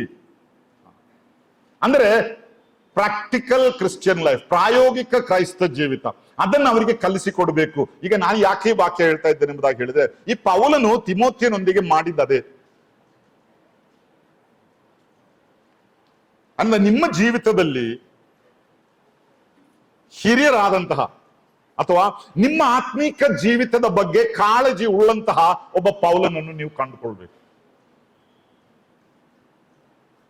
ಅದು ನಿಮ್ಮ ಸಭೆಯಲ್ಲಿರುವಂತಹ, ನಿಮ್ಮ ಅಣ್ಣನ ಪ್ರಾಯದಲ್ಲಿರುವಂತಹ ಆತ್ಮೀಕನಾದಂತಹ ಒಬ್ಬ ಯವನಸ್ಥನಾಗಿರಬಹುದು, ಅಥವಾ ಸಭೆಯ ಒಬ್ಬ ಹಿರಿಯರಾಗಿರಬಹುದು. ಕರ್ತನೆ, ನನಗೊಬ್ಬ ಪೌಲನು ಬೇಕು, ನನ್ನನ್ನು ತಿದ್ದಿ, ನನ್ನನ್ನು ಬೆಳೆಸಿ, ನನ್ನನ್ನು ಈ ಸ್ಥಾನದಲ್ಲಿ ನಿಲ್ಲಿಸುವುದಕ್ಕೆ. ಆ ಪ್ರಾರ್ಥನೆ ನಮ್ಮ ಹೃದಯದಲ್ಲಿ ಇಂದು ಉಂಟಾಗಬೇಕು. ಅದಕ್ಕೆ ನಮ್ಮನ್ನು ನಾವು ಒಪ್ಪಿಸಿಕೊಡಬೇಕು. ಈ ತಿಮೋಥೆಯನ ಜೀವಿತದಲ್ಲಿ ಉಂಟಾದಂತಹ ಒಂದು ದೊಡ್ಡ ಅಡ್ವಾಂಟೇಜ್, ಪ್ರಯೋಜನ ಅಂತ ಹೇಳಿದ್ರೆ, ಅವನು ಪೌಲನ ಕೈಗಳಿಗೆ ತನ್ನನ್ನು ಒಪ್ಪಿಸಿಕೊಟ್ಟ. ಇವತ್ತು ದೊಡ್ಡ ಒಂದು ಸಮಸ್ಯೆ ಅಂತ ಹೇಳಿದ್ರೆ, ಯವನ ಮಕ್ಕಳಿಗೆ ಮತ್ತೊಬ್ಬರಿಗೆ ಅಧೀನರಾಗುವುದಕ್ಕೆ ಮನಸ್ಸಿಲ್ಲ. ನಾವು ಕೇಳಿಸ್ಕೊಳ್ತೇವೆ ಬ್ರದರ್, ಕ್ಯಾಂಪಿಗೆ ಬರ್ತೇವೆ, ನೀವು ಹೇಳಿದನ್ನೆಲ್ಲ ಕೇಳಿಸ್ಕೊಳ್ತೇವೆ, ನೋಟ್ಸ್ ಅನ್ನೆಲ್ಲ ಬರ್ಕೊಳ್ತೇವೆ, ಆದ್ರೆ ನಿಮಗೆ ಅಧೀನರಾಗಿರೋದಿಲ್ಲ. ನನ್ನ ಲೈಫ್ ನನ್ನದು, ನಿಮ್ಮ ಲೈಫ್ ನಿಮ್ಮದು. ನನ್ನ ವೈಯಕ್ತಿಕ ಜೀವಿತಕ್ಕೆ ನೀವು ಕೈ ಹಾಕಬೇಡಿ. ಒಂದು ವೇಳೆ ಪೌಲನು ತಿಮೋಥೆಯನ ವೈಯಕ್ತಿಕ ಜೀವಿತಕ್ಕೆ ಕೈ ಹಾಕಿರದಿದ್ದರೆ ಈ ತಿಮೋಥೆಯನು ಈ ರೀತಿಯಾಗಿ ಆತ್ಮಿಕವಾಗಿ ಬೆಳೆದು ಬರ್ತಾ ಇರಲಿಲ್ಲ. ಇವತ್ತು ಅನೇಕರು ಒಂಟಿಗಳಾಗಿದ್ದಾರೆ. ನಾನು ಒಂಟಿಯಾಗಿ ಬೆಳೀತೇನೆ, ಸಾಕಾಗೋದಿಲ್ಲ. ನಿಮ್ಮ ಪೌಲನು ಯಾರು? ನಿಮ್ಮ ಪೌಲನು ಯಾರು? ನನಗೆ ಸುಮಾರು 24 ವರ್ಷ ಪ್ರಾಯವಿದ್ದಂತಹ ಸಂದರ್ಭದಲ್ಲಿ ಒಂದು ಯವನಸ್ಥರ ಶಿಬಿರ, ಅದರಲ್ಲಿ ನಾನು ಪಾಲ್ಗೊಂಡೆ. ಅದು ನಮ್ಮ ಅಸೆಂಬ್ಲಿಗಳಿಂದ ಉಂಟಾದಂತಹ ಒಂದು ಕ್ಯಾಂಪ್ ಅಲ್ಲ, ಬೇರೆ ವಿಭಾಗದಿಂದ ನಡೆಸಲ್ಪಟ್ಟಂತಹ ಒಂದು ಕ್ಯಾಂಪ್. ಆಗ ನಾನು ಇನ್ನು ಈ ಸಹೋದರ ಸಭೆ ಅನ್ನಂತೆ ಬಂದೂ ಇರಲಿಲ್ಲ. ಅಲ್ಲಿ ಒಬ್ಬ ಸೇವಕರು ಈ ಸತ್ಯವೇದ ಅಧ್ಯಯನ ಮಾಡುವುದರ ಬಗ್ಗೆ ಮತ್ತು ಯಾರಾದರೂ ಒಬ್ಬ ವ್ಯಕ್ತಿಯ ಮಾರ್ಗದರ್ಶನದಲ್ಲಿ ನಾವು ಬೆಳಿಬೇಕು ಎಂಬುದರ ಬಗ್ಗೆ ಅವರು ಮಾತನಾಡಿದರು. ಕೊನೆಯಲ್ಲಿ ಅವರು ಒಂದು ಆಲ್ಟರ್ ಕಾಲ್ ಕೊಟ್ಟರು. ನಿಮ್ಮಲ್ಲಿ ಎಷ್ಟು ಜನ ವಾಕ್ಯವನ್ನ ಕಲಿಯುತ್ತೇನೆ, ನನ್ನನ್ನು ನಾನೇ ಒಬ್ಬ ಪೌಲನಿಗೆ ಒಪ್ಪಿಸಿಕೊಡುತ್ತೇನೆ ಎಂಬಂತ ತೀರ್ಮಾನ ತೆಗೆದುಕೊಳ್ಳುತ್ತೇನೆ ಎಂಬುದಾಗಿ ಹೇಳಿದಾಗ ನಾನೊಂದು ತೀರ್ಮಾನ ತೆಗೆದುಕೊಂಡೆ. ಅದಾದ್ಮೇಲೆ ನಾನು ಒಂದು ವ್ಯಕ್ತಿಯನ್ನು ಆರಿಸಿಕೊಂಡೆ, ನನಗೆ ಮಾರ್ಗದರ್ಶನ ಕೊಡಬೇಕು ಎಂಬುದಾಗಿ. ಅವರ ಜೊತೆಯಲ್ಲಿ ನಾನು ಬೆಳೀತಾ ಬಂದೆ. ಅದು ನನ್ನ ಜೀವಿತದಲ್ಲಿ ಒಂದು ದೊಡ್ಡ ವ್ಯತ್ಯಾಸವನ್ನು ಉಂಟು ಮಾಡಿದೆ. ನನ್ನ ಪ್ರಿಯರೇ, ಅಧೀನತೆ ಅದು ಬಹಳ ಪ್ರಾಮುಖ್ಯವಾದದ್ದು. ವಿಶೇಷವಾಗಿ ನಿಮಗೆ ಸಲಹೆ ಕೊಡುವವರು, ನಿಮಗೆ ಮಾರ್ಗದರ್ಶನ ಕೊಡುವವರು, ನಿಮ್ಮನ್ನು ಆತ್ಮೀಕವಾಗಿ ಬೆಳೆಸುವವರಿಗೆ ನೀವು ಅಧೀನರಾಗಿರ್ಬೇಕು. ಅಲ್ಲದೆ ಅದು ಅವ್ರು ಹೇಳಿದ್ದೆಲ್ಲ ನಾನು ಕೇಳೋದಿಲ್ಲ ಎಂಬಂತಹ ಒಂದು ಭಾವನೆ ನಮ್ಮಲ್ಲಿ ಉಂಟಾಗಬಾರದು. ಈ ಪೌಲ ತಿಮೋಥೆಯನ ಮಧ್ಯದಲ್ಲಿದ್ದಂತಹ ಈ ಸಂಬಂಧ, ಇವರು ತಂದೆ ಮಗನ ಜೀವಿತದಲ್ಲಿದ್ದಂತಹ ಒಂದು ಸಂಬಂಧದೋಪಾದಿಯಲ್ಲಿ ಇದು ಬೆಳೆದು ಬಂತು ಎಂಬುದಾಗಿ ನಾವು ನೋಡುತ್ತೇವೆ. ಅದರಿಂದಲೇ ನನ್ನ ನಿಜ ಕುಮಾರನು, ನನ್ನ ಮಗನು ಎಂಬುದಾಗಿ ಆತನು ಹೇಳುವಂಥದ್ದು. ಆ ರೀತಿಯಾದಂತಹ ಒಂದು ಸಂಬಂಧ. ಅದೇ ಸಮಯದಲ್ಲಿ ಸೂಪರ್ ಸೀನಿಯರ್ಸ್ ಎಂಬುದಾಗಿ ಹೇಳ್ಬೋದು, ಸ್ವಲ್ಪ ಹಿರಿಯರಾದಂತಹ ಯವನಸ್ಥರೆಲ್ಲ ಇಲ್ಲಿದ್ದೀರಿ. ಈಗೆಲ್ಲ ನಾಯಕತ್ವ ಕೊಡುತ್ತಿರುವಂಥದ್ದು. ಇಲ್ಲಿ ಹಾಡುಗಳನ್ನು ಹಾಡುವವರು, ಇದರ ಜವಾಬ್ದಾರಿ ಹೊತ್ತುಕೊಂಡು ನಡೆಸುವಂತ ಈ ಮಕ್ಕಳಿಗೆಲ್ಲ ದೊಡ್ಡ ಅಣ್ಣನ ಅಕ್ಕನ ಸ್ಥಾನದಲ್ಲಿರುವಂತ ತುಂಬಾ ಜನ ಇದ್ದೀರಿ ಅಲ್ವಾ? ಇನ್ನು ಹಿರಿಯರಾದವರು ಅನೇಕರಿದ್ದೀರಿ. ನಿಮಗೂ ಒಂದು ಕಿವಿ ಮಾತು ನಾನು ಹೇಳ್ತೇನೆ, ನಿಮಗೆ ಒಬ್ಬ ತಿಮೋಥೆಯನು ಬೇಕು. ಮುಂದಿನ ಪೀಳಿಗೆಯನ್ನ ಸಜ್ಜು ಮಾಡುವಂತಹ ಒಂದು ದೊಡ್ಡ ಜವಾಬ್ದಾರಿ ನಿಮಗೂ ಇದೆ. ಅಲ್ಲದೆ ಈ ಚರ್ಚಿನೊಳಗೆ ಮಾಡುವಂತಹ 4 ಗೋಡೆಗಳೊಳಗೆ ಇರುವಂತಹ ವಾರಕ್ಕೊಮ್ಮೆ ಇರುವ ಪ್ರಸಂಗದಿಂದ ಮಾತ್ರ ಈ ನಾಯಕರು ಎದ್ದು ಬರೋದಿಲ್ಲ. ಅವರ ಜೊತೆ ಸಮಯ ಕಳಿಬೇಕು, ಅವರನ್ನು ಆರಿಸಿಕೊಳ್ಳಬೇಕು,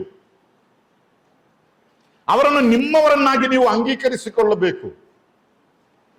ಯಾವುದೋ ಅನ್ಯನಿಗೆ ಹುಟ್ಟಿದಂತಹ, ಇನ್ನೂ ಸುನ್ನತಿ ಮಾಡಿಸಿಕೊಳ್ಳದಂತಹ, ಯಹೂದ್ಯರಿಂದ ದೂರದಲ್ಲಿ ಇಡಲ್ಪಟ್ಟಂತಹ, ಪ್ರಾಯದಲ್ಲಿ ಕಿರಿಯವನಾದಂತಹ, ಅನೇಕರಿಂದ ಟೀಕಿಸಲ್ಪಡ್ತಾ ಇರುವಂತಹ ಈ ಒಬ್ಬ ತಿಮೋಥೆಯನನ್ನು ಕರೆದು ನನ್ನ ಮಗನು ಎಂಬುದಾಗಿ ಈ ಒಬ್ಬ ಯಹೂದ್ಯನು, ಫರಿಸಾಯನು, ವಿದ್ಯಾವಂತನು ಅವನು ಹೇಳ್ಬೇಕಾದ್ರೆ,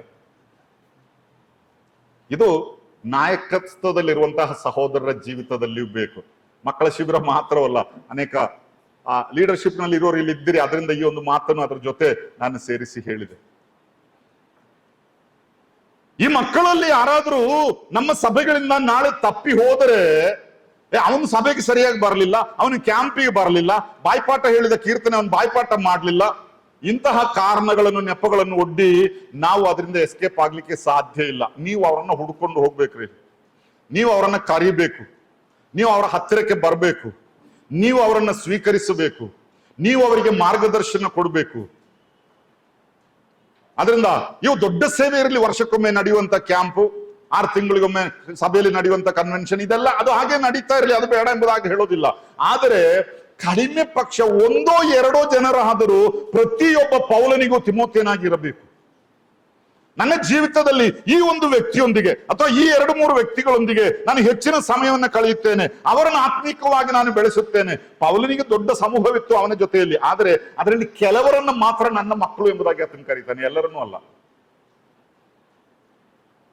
ಅವರ ಮೇಲೆ ಒಂದು ಕಾಳಜಿ ಇತ್ತು. ಯಾಕಂದ್ರೆ ಪೌಲನು ಅರ್ಥ ಮಾಡಿಕೊಂಡಂತಹ ಒಂದು ವಿಷಯ, ಇವರಿಗೆ ನಾನಲ್ಲದೆ ಬೇರೆ ಯಾರೂ ಇಲ್ಲ, ಇವರನ್ನು ನಾನು ಇಂದು ಅಸಡ್ಡೆ ಮಾಡಿದರೆ ಇವರು ದಾರಿ ತಪ್ಪಿ ಹೋಗಬಹುದು. ಆ ಜೈಲಲ್ಲಿ ಇದ್ದಂತಹ ಒನೇಸಿಮನನ್ನು ನೋಡ್ರಿ, ಫಿಲೋಮನ ಪತ್ರಿಕೆಯಲ್ಲಿ ನಾವು ಓದ್ತೇವೆ. ಆತನು ಯಜಮಾನನ ಮನೆಯಿಂದ ಓಡಿ ಹೋದವನು. ಇನ್ನು ಸ್ಕಾಲರ್ಸ್ ಹೇಳುವಂಥದ್ದು ಏನೋ ಕದ್ದುಕೊಂಡು ಓಡಿ ಹೋಗಿದ್ದಾನೆ, ಕೊನೆಗೆ ಸಿಕ್ಕಾಕಿ ಜೈಲಲ್ಲಿ ಬಿದ್ದಿದ್ದಾನೆ ಎಂಬುದಾಗಿ. ಈ ಪೌಲಂತ ಒಬ್ಬ ವ್ಯಕ್ತಿ ಅವನ ಜೀವಿತದಲ್ಲಿ ಬರದಿದ್ದರೆ ಅವನ ಭವಿಷ್ಯವನ್ನು ನೀವೊಮ್ಮೆ ನೆನೆಸಿ ನೋಡಿರಿ. ಎಷ್ಟು ವರ್ಷ ಜೈಲಲ್ಲಿ ಇವನು ಸಾಯ್ಬೇಕು, ಅಲ್ಲಿಂದ ಹೊರಗೆ ಬಂದ್ರೆ ಅದಕ್ಕಿಂತಲೂ ದೊಡ್ಡ ಅಪರಾಧಿಯಾಗಿ ಬೇರೆ ಏನಾದ್ರೂ ಕೆಲಸ ಮಾಡ್ತಾನೆ. ಆದ್ರೆ ಈ ಪೌಲನೆಂಬ ಒಬ್ಬ ವ್ಯಕ್ತಿ ಅವನ ಜೀವಿತದಲ್ಲಿ ಬಂದದ್ದರಿಂದ ಈ ಒನೇಸಿಮನ ಜೀವಿತವೇ ಬದಲಾಯಿತು. ಅವನು ಒಳ್ಳೆ ವ್ಯಕ್ತಿಯಾದನು, ಅವನು ಭಕ್ತನಾದನು, ಸಭೆಗೆ ಪ್ರಯೋಜನವುಳ್ಳವನಾದನು. ಆದ್ರಿಂದ ನಾಯಕತ್ವದಲ್ಲಿರುವಂಥವರೇ ಈ ಕ್ಯಾಂಪ್ ನಡೀಲಿ, ಇದು ನಡೀತಾ ಇರ್ಬೇಕು. 50 ವರ್ಷವಾಯ್ತು, ಕರ್ತನ ಚಿತ್ತವಾದ್ರೆ ಇನ್ನೂ ಒಂದು 50 ವರ್ಷ ನಡೆಯಲಿ. ಆದಷ್ಟು ಆರೋಗ್ಯವಿರೋಷ್ಟು ಕಾಲ ನಾನು ಬರುತ್ತೇನೆ, ನಿಮ್ಮ ಜೊತೆ ನಿಲ್ಲುತ್ತೇನೆ, ಅದರಲ್ಲಿ ಯಾವ ಸಂಶಯ ಇಲ್ಲ. ಆದರೆ ಅದೆಲ್ಲಕ್ಕಿಂತಲೂ ಮಿಗಿಲಾಗಿ ನಿಮ್ಮ ಜೀವಿತದಲ್ಲಿ ವೈಯಕ್ತಿಕವಾದ ಕೆಲವು ತಿಮೋಥೆಯರನ್ನು ನೀವು ಆರಿಸಿಕೊಳ್ಳಬೇಕು. ಪ್ರಾಯಸ್ಥರಾದಂತಹ ಹಿರಿಯರಾದಂತಹ ಸಹೋದರಿಯರೇ, ಕೆಲವು ಯವನಸ್ಥ ಹುಡುಗಿಯರನ್ನು ನೀವು ಸ್ವೀಕರಿಸಿ, ನಿಮ್ಮ ಮಕ್ಕಳಂತೆ ನಿಮ್ಮ ಎದೆಗೆ ಸೇರಿಸಿ, ಅವರಿಗೆ ಮಾರ್ಗದರ್ಶನ ಕೊಟ್ಟು ಆತ್ಮಿಕವಾಗಿ ಅವರನ್ನು ಬೆಳೆಸುವಂತ ಕೆಲಸ ಮಾಡ್ರಿ. ಇಲ್ಲದಿದ್ದರೆ ಅವರು ದಾರಿ ತಪ್ಪಿ ಹೋಗುತ್ತಾರೆ. ಅವರನ್ನ ಪ್ರೀತಿಸಲಿಕ್ಕೆ ಯಾರೂ ಇರೋದಿಲ್ಲ. ನಾನು ಕಂಡುಕೊಂಡಂತಹ ಒಂದು ಪ್ರಾಮುಖ್ಯವಾದಂತಹ ವಿಷಯ, ಈ ಮಕ್ಕಳ ಜೊತೆಯಲ್ಲಿ ಒಟ್ಟಿಗೆ ಕೂತುಕೊಂಡು ಸ್ವಲ್ಪ ಸಮಯ ಹೃದಯ ಬಿಚ್ಚಿ ಮಾತಾಡಿದರೆ ಗುಟ್ಟುಗಳು ಒಂದೊಂದಾಗಿ ಹೊರಗೆ ಬಿಡುತ್ತಾರೆ. ಏನೋ ಇವರಿಗೆ ನಮ್ಮ ಮೇಲೆ ಒಂದು ನಂಬಿಕೆ ಬಂದ್ರೆ ಮತ್ತೆ ಇವರು ಬಿಚ್ಚುತ್ತಾರೆ, ಹೃದಯ ಬಿಚ್ಚುತ್ತಾರೆ. ಅವರ ತಂದೆ ತಾಯಿಗಳಿಗೂ ಹೇಳಲಿಕ್ಕೆ, ಅವರ ಜೊತೆಯಲ್ಲಿಯೂ ಹೇಳಲಿಕ್ಕೆ ಆಗದಂತಹ ವಿಷಯಗಳು ಅನುಭವದಿಂದ ನಾನು ಹೇಳ್ತಾ ಇರುವಂಥದ್ದು. ಭಯ, ಅಪ್ಪ ಅಂದ್ರೆ ಭಯ, ಅಮ್ಮ ಅಂದ್ರೆ ಭಯ. ಈ ಅಪ್ಪ ಅಮ್ಮ ನೆನೆಸೋದಿಲ್ಲ ಅವರ ಪ್ರಾಯದಲ್ಲಿ ಇದಕ್ಕಿಂತಲೂ ದೊಡ್ಡದನ್ನು ನಾವು ಮಾಡಿದ್ದೇವೆ ಎಂಬುದನ್ನು. ಅದೆಲ್ಲ ಹೋಯ್ತು ಅಲ್ವಾ? ಸಭಾ ಹಿರಿಯರು ಅಂದ್ರೆ ಕೆಲವು ಮಕ್ಕಳಿಗೆ ಭಯ. ಕಣ್ಣು ತಪ್ಪಿಸಿಕೊಂಡು ಇವನು ಸಿನಿಮಾಕ್ಕೆ ಹೋಗ್ಬೇಕಾದ್ರೆ ದೇವರು ನೋಡ್ತಾನೆ ಎಂಬ ಭಯ ಅವನಿಗೆಲ್ಲ, ಹಿರಿಯರೆಲ್ಲರೂ ನೋಡ್ತಾರೆ ಎಂಬುದಾಗಿ ಭಯ ಅವರದ್ದು. ಏನೋ ಹುಲಿ ಬಂತು ಸಿಂಹ ಬಂತು ಎಂಬುದಾಗಿ. ಈ ಭಯ ಇವರ ಹೃದಯದಿಂದ ನಿವಾರಣೆ ಆಗ್ಬೇಕು. ನೀನು ಯಾವ ಸ್ಥಿತಿಯಲ್ಲಿದ್ದರೂ ನಿನ್ನನ್ನು ನಾನು ಸ್ವೀಕರಿಸಿಕೊಳ್ಳುತ್ತೇನೆ ಎಂಬಂತಹ ಆ ಒಂದು ಹಂತಕ್ಕೆ ನಾವು ಬರಬೇಕು. ನೀವು ಶಿಷ್ಯರಾಗಬೇಕು, ಶಿಷ್ಯರನ್ನಾಗಿ ಮಾಡುವರಾಗಬೇಕು. ಅದರಿಂದ ಮಕ್ಕಳೇ, ಇಂದು ನೀವು ಶಿಷ್ಯರಾದರೆ ಮಾತ್ರವೇ ಮುಂದೆ ಶಿಷ್ಯರನ್ನಾಗಿ ಮಾಡುವ ಸೇವೆಗೆ ನೀವು ಸಜ್ಜುಗೊಳ್ಳುತ್ತೀರಿ. ಯೇಸು ಕ್ರಿಸ್ತನು ತನ್ನ ಶಿಷ್ಯರೊಂದಿಗೆ ಏನು ಮಾಡಿದನು? ಈ ಮತ್ತಾಯನ ಸುವಾರ್ತೆ 28ನೇ ಅಧ್ಯಾಯದಿಂದ ನಾವು ಓದಿದ್ದೇವೆ. ತನ್ನ ಶಿಷ್ಯರನ್ನು ಬಳಿಗೆ ಕರೆದು, ನೀವು ಹೊರಟು ಹೋಗಿ ಎಲ್ಲಾ ದೇಶಗಳ ಜನರನ್ನು ಶಿಷ್ಯರನ್ನಾಗಿ ಮಾಡಿರಿ ಎಂಬುದಾಗಿ ಹೇಳುವುದಕ್ಕಿಂತ ಮೊದಲು ಒಂದು 3.5 ವರ್ಷದ ಹಿಂದಿನ ಚರಿತ್ರೆಯನ್ನು ನೋಡುವುದಾದ್ರೆ, ಮತ್ತಾಯನ ಸುವಾರ್ತೆ 4ನೇ ಅಧ್ಯಾಯದಲ್ಲಿ ಆತನು ಬಹಿರಂಗ ಸೇವೆಗೆ ಬಂದಂತಹ ಸಂದರ್ಭದಲ್ಲಿ ಆತನು ಬಂದು ಕೆಲವರನ್ನು ಕರೆದನು. ಉದಾಹರಣೆಗೆ ಪೇತ್ರನನ್ನು ಕರೆದನು. ಈ ಪೇತ್ರನನ್ನು ಕರೆದು ಹೇಳಿದ್ದೇನು? ನೀನು ನನ್ನ ಹಿಂದೆ ಬಾ, ನಾನು ನಿನ್ನನ್ನು ಮನುಷ್ಯರನ್ನು ಹಿಡಿಯುವ ಬೆಸ್ತರನ್ನಾಗಿ ಮಾಡುತ್ತೇನೆ. ಅಂದ್ರೆ ಶಿಷ್ಯನನ್ನಾಗಿ ಮಾಡುತ್ತೇನೆ, ಅದೇ ಅದರ ಅರ್ಥ. ನಾನು ನಿನ್ನನ್ನು ಶಿಷ್ಯನನ್ನಾಗಿ ಮಾಡುತ್ತೇನೆ. ಅಂದಿನಿಂದ 3.5 ವರ್ಷದ ಟೈಮ್ ಮಾಡ್ತಾ ಇದ್ದನು. ಏನ್ ಮಾಡ್ತಾ ಇದ್ದ? ಇವರನ್ನು ಶಿಷ್ಯರನ್ನಾಗಿ ಮಾಡ್ತಾ ಇದ್ದ. 3.5 ವರ್ಷ ಆದ್ಮೇಲೆ ಹೇಳುವಂಥದ್ದು, ಈಗ ನೀವು ಹೋಗಿ ಶಿಷ್ಯರನ್ನು ಮಾಡಿರಿ. ಅರ್ಥ ಆಯ್ತಾ? ಅದರಿಂದ ವರ್ಷಕ್ಕೊಮ್ಮೆ ಒಂದು ಕ್ಯಾಂಪಿಗೆ ಬಂದು ಹೋದದ್ರಿಂದ ಶಿಷ್ಯರನ್ನು ಮಾಡ್ಲಿಕ್ಕೆ ಆಗುದಿಲ್ಲ. ನಾನು ಹೇಳಿದ ಮೆಸೇಜ್ ಅನ್ನು ಹಾಗೆ ಬರ್ಕೊಂಡು ಇನ್ನೊಂದು ಕಡೆ ಹೋಗಿ ಪ್ರಸಂಗ ಮಾಡ್ಬೋದು, ಅದರಿಂದ ಕೆಲಸ ನಡೆಯೋದಿಲ್ಲ. ಇಲ್ಲಾಂದ್ರೆ ನೀವು ಕೊಟ್ಟ ಮೆಸೇಜ್ ಒಳ್ಳೇದಾಗಿದ್ರೆ ನಾನು ಕಾಪಿ ಮಾಡ್ಕೊಂಡು ನಾನು ಬೇರೆಲ್ಲಾದ್ರೂ ಪ್ರಸಂಗ ಮಾಡ್ತೇನೆ, ಅದರಿಂದ ಕೆಲಸ ನಡೆಯೋದಿಲ್ಲ. ನಾನು ಶಿಷ್ಯನಾಗುತ್ತೇನೆ, ಕರ್ತನೆ ನಾನು ನಿನ್ನ ಶಿಷ್ಯನಾಗಿ ಬದುಕುತ್ತೇನೆ. ನಿನ್ನ ವಾಕ್ಯವು ಎಲ್ಲಿ ಬೋಧಿಸಲ್ಪಡುತ್ತದೋ ಅಲ್ಲಿ ಹೋಗಿ ನಾನು ವಾಕ್ಯ ಕೇಳುತ್ತೇನೆ. ಇದು ಪ್ರಾಮುಖ್ಯವಾದ. ನಾನು ಮುಂದೆ ಹೋಗುತ್ತೇನೆ. ಇನ್ನು ಪೌಲನು ಈ ಮಗನ ವಿಷಯದಲ್ಲಿ, ಆತ್ಮಿಕ ಮಗನ ವಿಷಯದಲ್ಲಿ ಆತನಿಗೆ ಹೇಳುವಂತ, ಆತನಿಗಿರುವಂತ ದೊಡ್ಡ ಒಂದು ಕಾಳಜಿ ಏನು ಗೊತ್ತಾ? ಅದರ 1ನೇ ಅಧ್ಯಾಯದ, ತಿಮೋಥೆಯನಿಗೆ ಬರೆದ 1ನೇ ಪತ್ರಿಕೆ 1ನೇ ಅಧ್ಯಾಯದ 3 ಮತ್ತು 4ನೇ ವಾಕ್ಯವನ್ನು ನಾನು ಓದಿಕೊಳ್ತೇನೆ. 3 ಮತ್ತು 4ನೇ ವಾಕ್ಯ.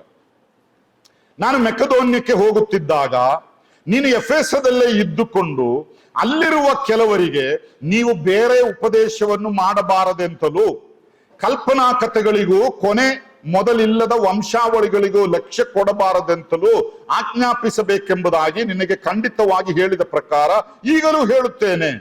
ಅಂತ ಕಥೆಗಳು, ವಂಶಾವಳಿಗಳು ವಿವಾದಕ್ಕೆ ಆಸ್ಪದವಾಗಿದೆ ಹೊರತು ದೇವರು ನಿರ್ವಹಿಸುವ ಕೆಲಸಕ್ಕೆ ಅನುಕೂಲವಾಗಿಲ್ಲ. ಇದರಲ್ಲಿ ನಂಬಿಕೆ ಮುಖ್ಯವಾದುದು. ಇಲ್ಲಿ ಆತನಿಗೆ ಹೇಳುವಂಥದ್ದೇನು? ತಿಮೋಥೆಯನಿಗೆ ಹೇಳುವಂಥದ್ದು, ನಾನು ನಿನ್ನನ್ನು ಎಫೆಸದಲ್ಲಿ ಬಿಟ್ಟು ಬಂದಿದ್ದೇನೆ. ಈಗ ತಿಮೋಥೆಯನನ್ನ ಸಜ್ಜುಗೊಳಿಸಿದ್ದಾನೆ. ಆಮೇಲೆ ಹೇಳುವಂಥದ್ದು, ನಾನು ನಿನ್ನ ಎಫೆಸದಲ್ಲಿ ಬಿಟ್ಟು ಬಂದಿದ್ದೇನೆ. ಯಾಕೆ? ಅಲ್ಲಿ ಕೆಲವರು ಬಂದು ಈ ಬೇರೆ ಕೆಲವು ಉಪದೇಶಗಳನ್ನು ಬೋಧಿಸ್ತಾರೆ. ಅವರು ಆ ರೀತಿ ಬೋಧಿಸಬಾರದು ಎಂಬುದಾಗಿ ನೀನು ಆಜ್ಞಾಪಿಸಬೇಕು. ಹಾಗಾದ್ರೆ ಅಲ್ಲಿ ನಾವು ಕಾಣುವಂತಹ ಎರಡನೆಯ ಪ್ರಾಮುಖ್ಯವಾದ ವಿಷಯ, ಈ ಶಿಷ್ಯರನ್ನಾಗಿ ಬೆಳೆಸುವುದರಲ್ಲಿ ಪ್ರಾಮುಖ್ಯವಾಗಿ ಉಪಯೋಗಿಸಿದಂತಹ ಆ ವಿಷಯ ದೇವರ ವಾಕ್ಯದ ಪರಿಶುದ್ಧತೆ. ವಾಕ್ಯ ನಮಗೆ ಬೇರೆ ಯಾವುದೂ ಇಲ್ಲ. ಒಬ್ಬನನ್ನು ಆತ್ಮೀಕವಾಗಿ ಬೆಳೆಸಬೇಕಾದ್ರೆ ಅಥವಾ ಒಬ್ಬ ವ್ಯಕ್ತಿ ಆತ್ಮೀಕವಾಗಿ ಬೆಳೆಯಬೇಕಾದ್ರೆ ಅವನು ದೇವರ ವಾಕ್ಯದ ಉಪದೇಶದಲ್ಲಿ ಸ್ಥಿರನಾಗಿ ನಿಲ್ಲಬೇಕು. ಅಂದ್ರೆ ವಾಕ್ಯೋಪದೇಶದ ವಿಷಯದಲ್ಲಿ ಒಂದು ಸ್ಥಿರತೆ ಉಂಟಾಗಬೇಕು. ಅದು ಎರಡನೇದಾಗಿ ನಿಮ್ಮೊಂದಿಗೆ ನಾನು ಹೇಳಲಿಕ್ಕಿರುವಂತಹ ವಿಷಯ. ಇವತ್ತು ಈ ಕ್ಯಾಂಪಿಗೆ ಬರ್ತೀರಿ, ನಾಳೆ ಬೇರೊಂದು ಕ್ಯಾಂಪಿಗೆ ಹೋಗ್ತೀರಿ, ಮತ್ತೊಮ್ಮೆ ಇನ್ನೊಂದು ಕೂಟಕ್ಕೆ ಹೋಗ್ತೀರಿ, ಮತ್ತೊಮ್ಮೆ ಬೇರೊಂದು ಕ್ರೂಸೈಡ್ಗೆ ಹೋಗ್ತೀರಿ. ಒಬ್ಬೊಬ್ರು ಒಂದೊಂದು, ಎಲ್ಲಿ ಹೋದ್ರು ಎಲ್ಲಾ ಕಡೆ ಹೋಗಿ ಕೊನೆಯದಾಗಿ ನಾವು ಕೈ ಎತ್ತೀವಿ.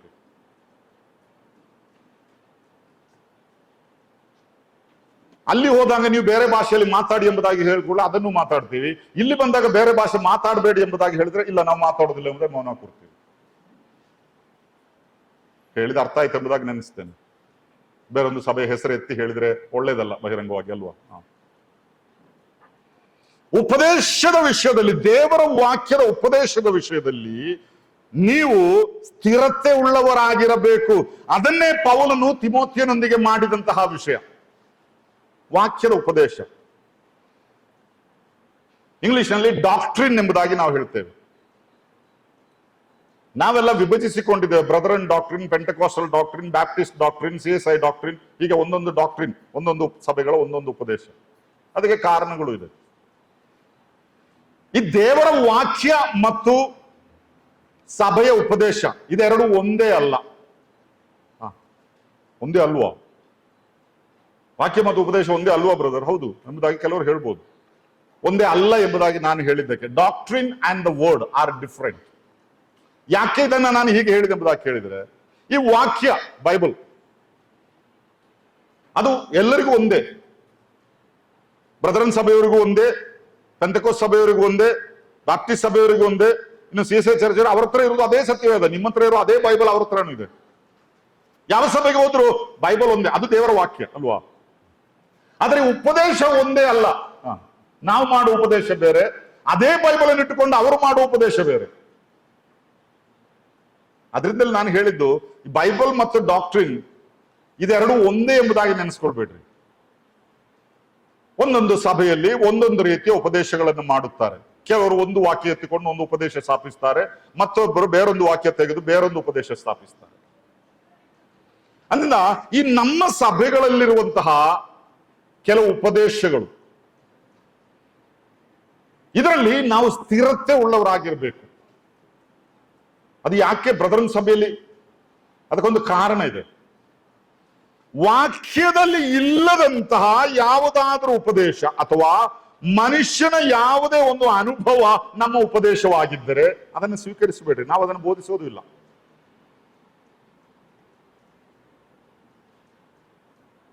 ನಾವು ಹೇಳುವಂತ ಪ್ರತಿಯೊಂದು ಉಪದೇಶಕ್ಕೂ ವಾಕ್ಯದ ಒಂದು ಆಧಾರವಿದೆ. ಅದರಿಂದ ಅದನ್ನ ನಾವು ತಿಳ್ಕೊಳ್ಬೇಕು. ದೇವರ ವಾಕ್ಯದ ಉಪದೇಶ. ಈ ಉಪದೇಶ ಅಂದ್ರೆ ಏನು? ಅಪೊಸ್ತಲರ ಕೃತ್ಯಗಳ 2ನೇ ಅಧ್ಯಾಯದ 42ನೇ ವಾಕ್ಯದಲ್ಲಿ ನಾವು ಓದುವಂತಹ ಒಂದು ಮಾತು, ಅವರು ಅಪೊಸ್ತಲರ ಬೋಧನೆಯನ್ನು ಕೇಳುವುದರಲ್ಲಿ ನಿರತರಾಗಿದ್ದರು. ಈ ಅಪೊಸ್ತಲರ ಬೋಧನೆ ಅಂದ್ರೆ ಏನು? ಸತ್ಯವೇದದಲ್ಲಿ ಎಷ್ಟು ಗ್ರಂಥಗಳಿದೆ ನಮಗೆ ಗೊತ್ತು. ಎಷ್ಟು ಪುಸ್ತಕ ಇದೆ? 66 ಗ್ರಂಥಗಳಿದೆ. 39 ಹಳೆಯದು, 27 ಹೊಸತು ಎಂಬುದಾಗಿ ನಾವು ಹೇಳುತ್ತೇವೆ. ಹಳೆದು ಅದು ಚರಿತ್ರೆ, ಹಳೆ ಒಡಂಬಡಿಕೆ, ಅದು ಅಪೊಸ್ತಲರ ಉಪದೇಶವಲ್ಲ. ಅದು ಕೆಟ್ಟದ್ದು ಎಂಬುದಾಗಿ ಹೇಳೋದಲ್ಲ, ಅದು ಬೇಕು, ಸತ್ಯವೇದದ ಭಾಗವೇ. ಹೊಸ ಒಡಂಬಡಿಕೆಯಲ್ಲಿರುವಂತಹ 27 ಗ್ರಂಥಗಳಲ್ಲಿ ಮೊದಲನೆಯ 4 ಸುವಾರ್ತೆಗಳು, ಅದು ಚರಿತ್ರೆ, ಅಪೊಸ್ತಲರ ಉಪದೇಶವಲ್ಲ. ಹೊಸ ಒಡಂಬಡಿಕೆಯ ಕೊನೆ ಗ್ರಂಥವಾಗಿರೋ ಪ್ರಕಟಣೆ, ಅದು ಭವಿಷ್ಯದ ಬಗ್ಗೆ ಹೇಳಲ್ಪಟ್ಟದ್ದು, ಅಪೊಸ್ತಲರ ಬೋಧನೆ ಅಲ್ಲ. ಇನ್ನು ಅಪೊಸ್ತಲರ ಕೃತ್ಯಗಳು, ಅಪೊಸ್ತಲರ ಬೋಧನೆ. ಕೃತ್ಯ ಮತ್ತು ಬೋಧನೆ ಬೇರೆ ಬೇರೆ ಇದೆ. ಆಕ್ಟ್ಸ್ ಅಂದ್ರೆ ಅವ್ರು ಏನ್ ಮಾಡಿದ್ರು ಎಂಬ ಚರಿತ್ರೆ ಅದು. ಹಾಗಾದ್ರೆ ಇದರಲ್ಲಿ ಬೋಧನೆ ಯಾವುದು? ಅಪೊಸ್ತಲರು ಸಭೆಗೂ ಸಭಾ ನಾಯಕರಿಗೂ ಬರೆದಂತಹ ಪತ್ರಿಕೆಗಳು. ಅಲ್ಲಿ ಹೇಳಲ್ಪಟ್ಟಿದೆ ಸಭೆಯಲ್ಲಿ ನಾವು ಏನು ಮಾಡಬೇಕು, ಹೇಗಿರಬೇಕು, ಈ ವಿಷಯಗಳನ್ನೆಲ್ಲ ನಾವು ನೋಡೋರಾಗಿದ್ದೇವೆ. ಅದರ ಮೇಲೆ ಆಧಾರವಾಗಿದ್ದುಕೊಂಡೇ ನಮ್ಮ ಸಭೆಗಳಲ್ಲಿ ನಾವು ಉಪದೇಶವನ್ನು ಸ್ಥಾಪಿಸುತ್ತೇವೆ. ಅಲ್ಲದೆ ಅಪೊಸ್ತಲರು ಎದ್ದು ನಿಂತು ಕೂಡಲೇ ಬೆಂಕಿ ಬಂತು, ಆದ್ರಿಂದ ನಾವು ಕೂಡಿ ಬಂದಾಗ ಬೆಂಕಿ ಹಚ್ಚಬೇಕು ಎಂಬುದಾಗಿ ಹೇಳಿದ್ರೆ, ಅಪೊಸ್ತಲರು ಕೂಡಿ ಬಂದಾಗ ಯಾರಿಗೂ ಗೊತ್ತಿಲ್ಲದ ಭಾಷೆ ಅವರು ಮಾತಾಡಿದ್ರು, ಅದರಿಂದ ನಾವು ಅದನ್ನು ಮಾತಾಡ್ತೇವೆ. ಅದೆಲ್ಲ ಅನುಭವ, ತಪ್ಪಾದಲ್ಲ, ನಡೆದಂತ ಘಟನೆಗಳೇ, ಅದಕ್ಕೆಲ್ಲ ಕಾರಣಗಳು ಇದೆ. ಆದರೆ ಇಂದು ಪ್ರಾಯೋಗಿಕವಾಗಿ ನಾವು ಅನುಸರಿಸಬೇಕಾದಂತಹ ಕೆಲವು ವಿಷಯಗಳು ಇಲ್ಲಿ ಪೌಲನು ತಿಮೋಥಿನಿಗೆ ಹೇಳುವಂಥದ್ದು, ಬೇರೆ ಯಾವ ಉಪದೇಶವನ್ನು ಮಾಡುವುದಕ್ಕೆ ನೀನು ಅನುವದಿಸಬಾರದು, ಅದನ್ನ ಖಂಡಿಸಬೇಕು, ಅದನ್ನ ನಿಲ್ಲಿಸಬೇಕು ಎಂಬುದಾಗಿ ಹೇಳುತ್ತೇನೆ. ಆದ್ರಿಂದ ಈ ದೇವರ ವಾಕ್ಯದ ಉಪದೇಶ ಅದನ್ನ ಕಲಿಬೇಕು.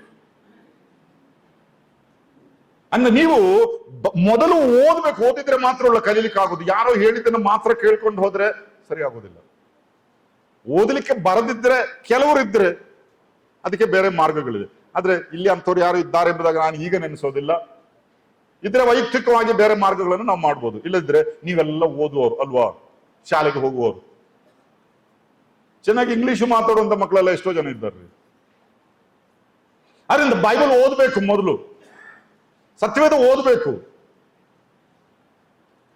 ನಿಮ್ಮಲ್ಲಿ ಎಷ್ಟು ಜನರಿಗೆ ಈ ದೇವರ ವಾಕ್ಯವನ್ನು ನಿರಂತರವಾಗಿ ಓದುವ ಅಭ್ಯಾಸವಿದೆ? ಪಾಠ ಪುಸ್ತಕ ಓದುದಿದ್ರೆ, ಹೋಮ್ವರ್ಕ್ ಮಾಡದಿದ್ರೆ ಟೀಚರ್ ಹೊಡಿತಾರೆ ಅಂತ ಭಯ ಇದೆ ಅಲ್ವಾ? ಸತ್ಯವೇದ ಓದಿದ್ರೆ ಯಾರು ಏನು ಹೇಳ್ತಾರೆ? ಯಾರು ಏನು ಹೇಳೋದಿಲ್ಲ. ಆದ್ರಿಂದ ಬೇಡ, ಬದಿಗಿಟ್ಟಿದ್ದೀವಿ.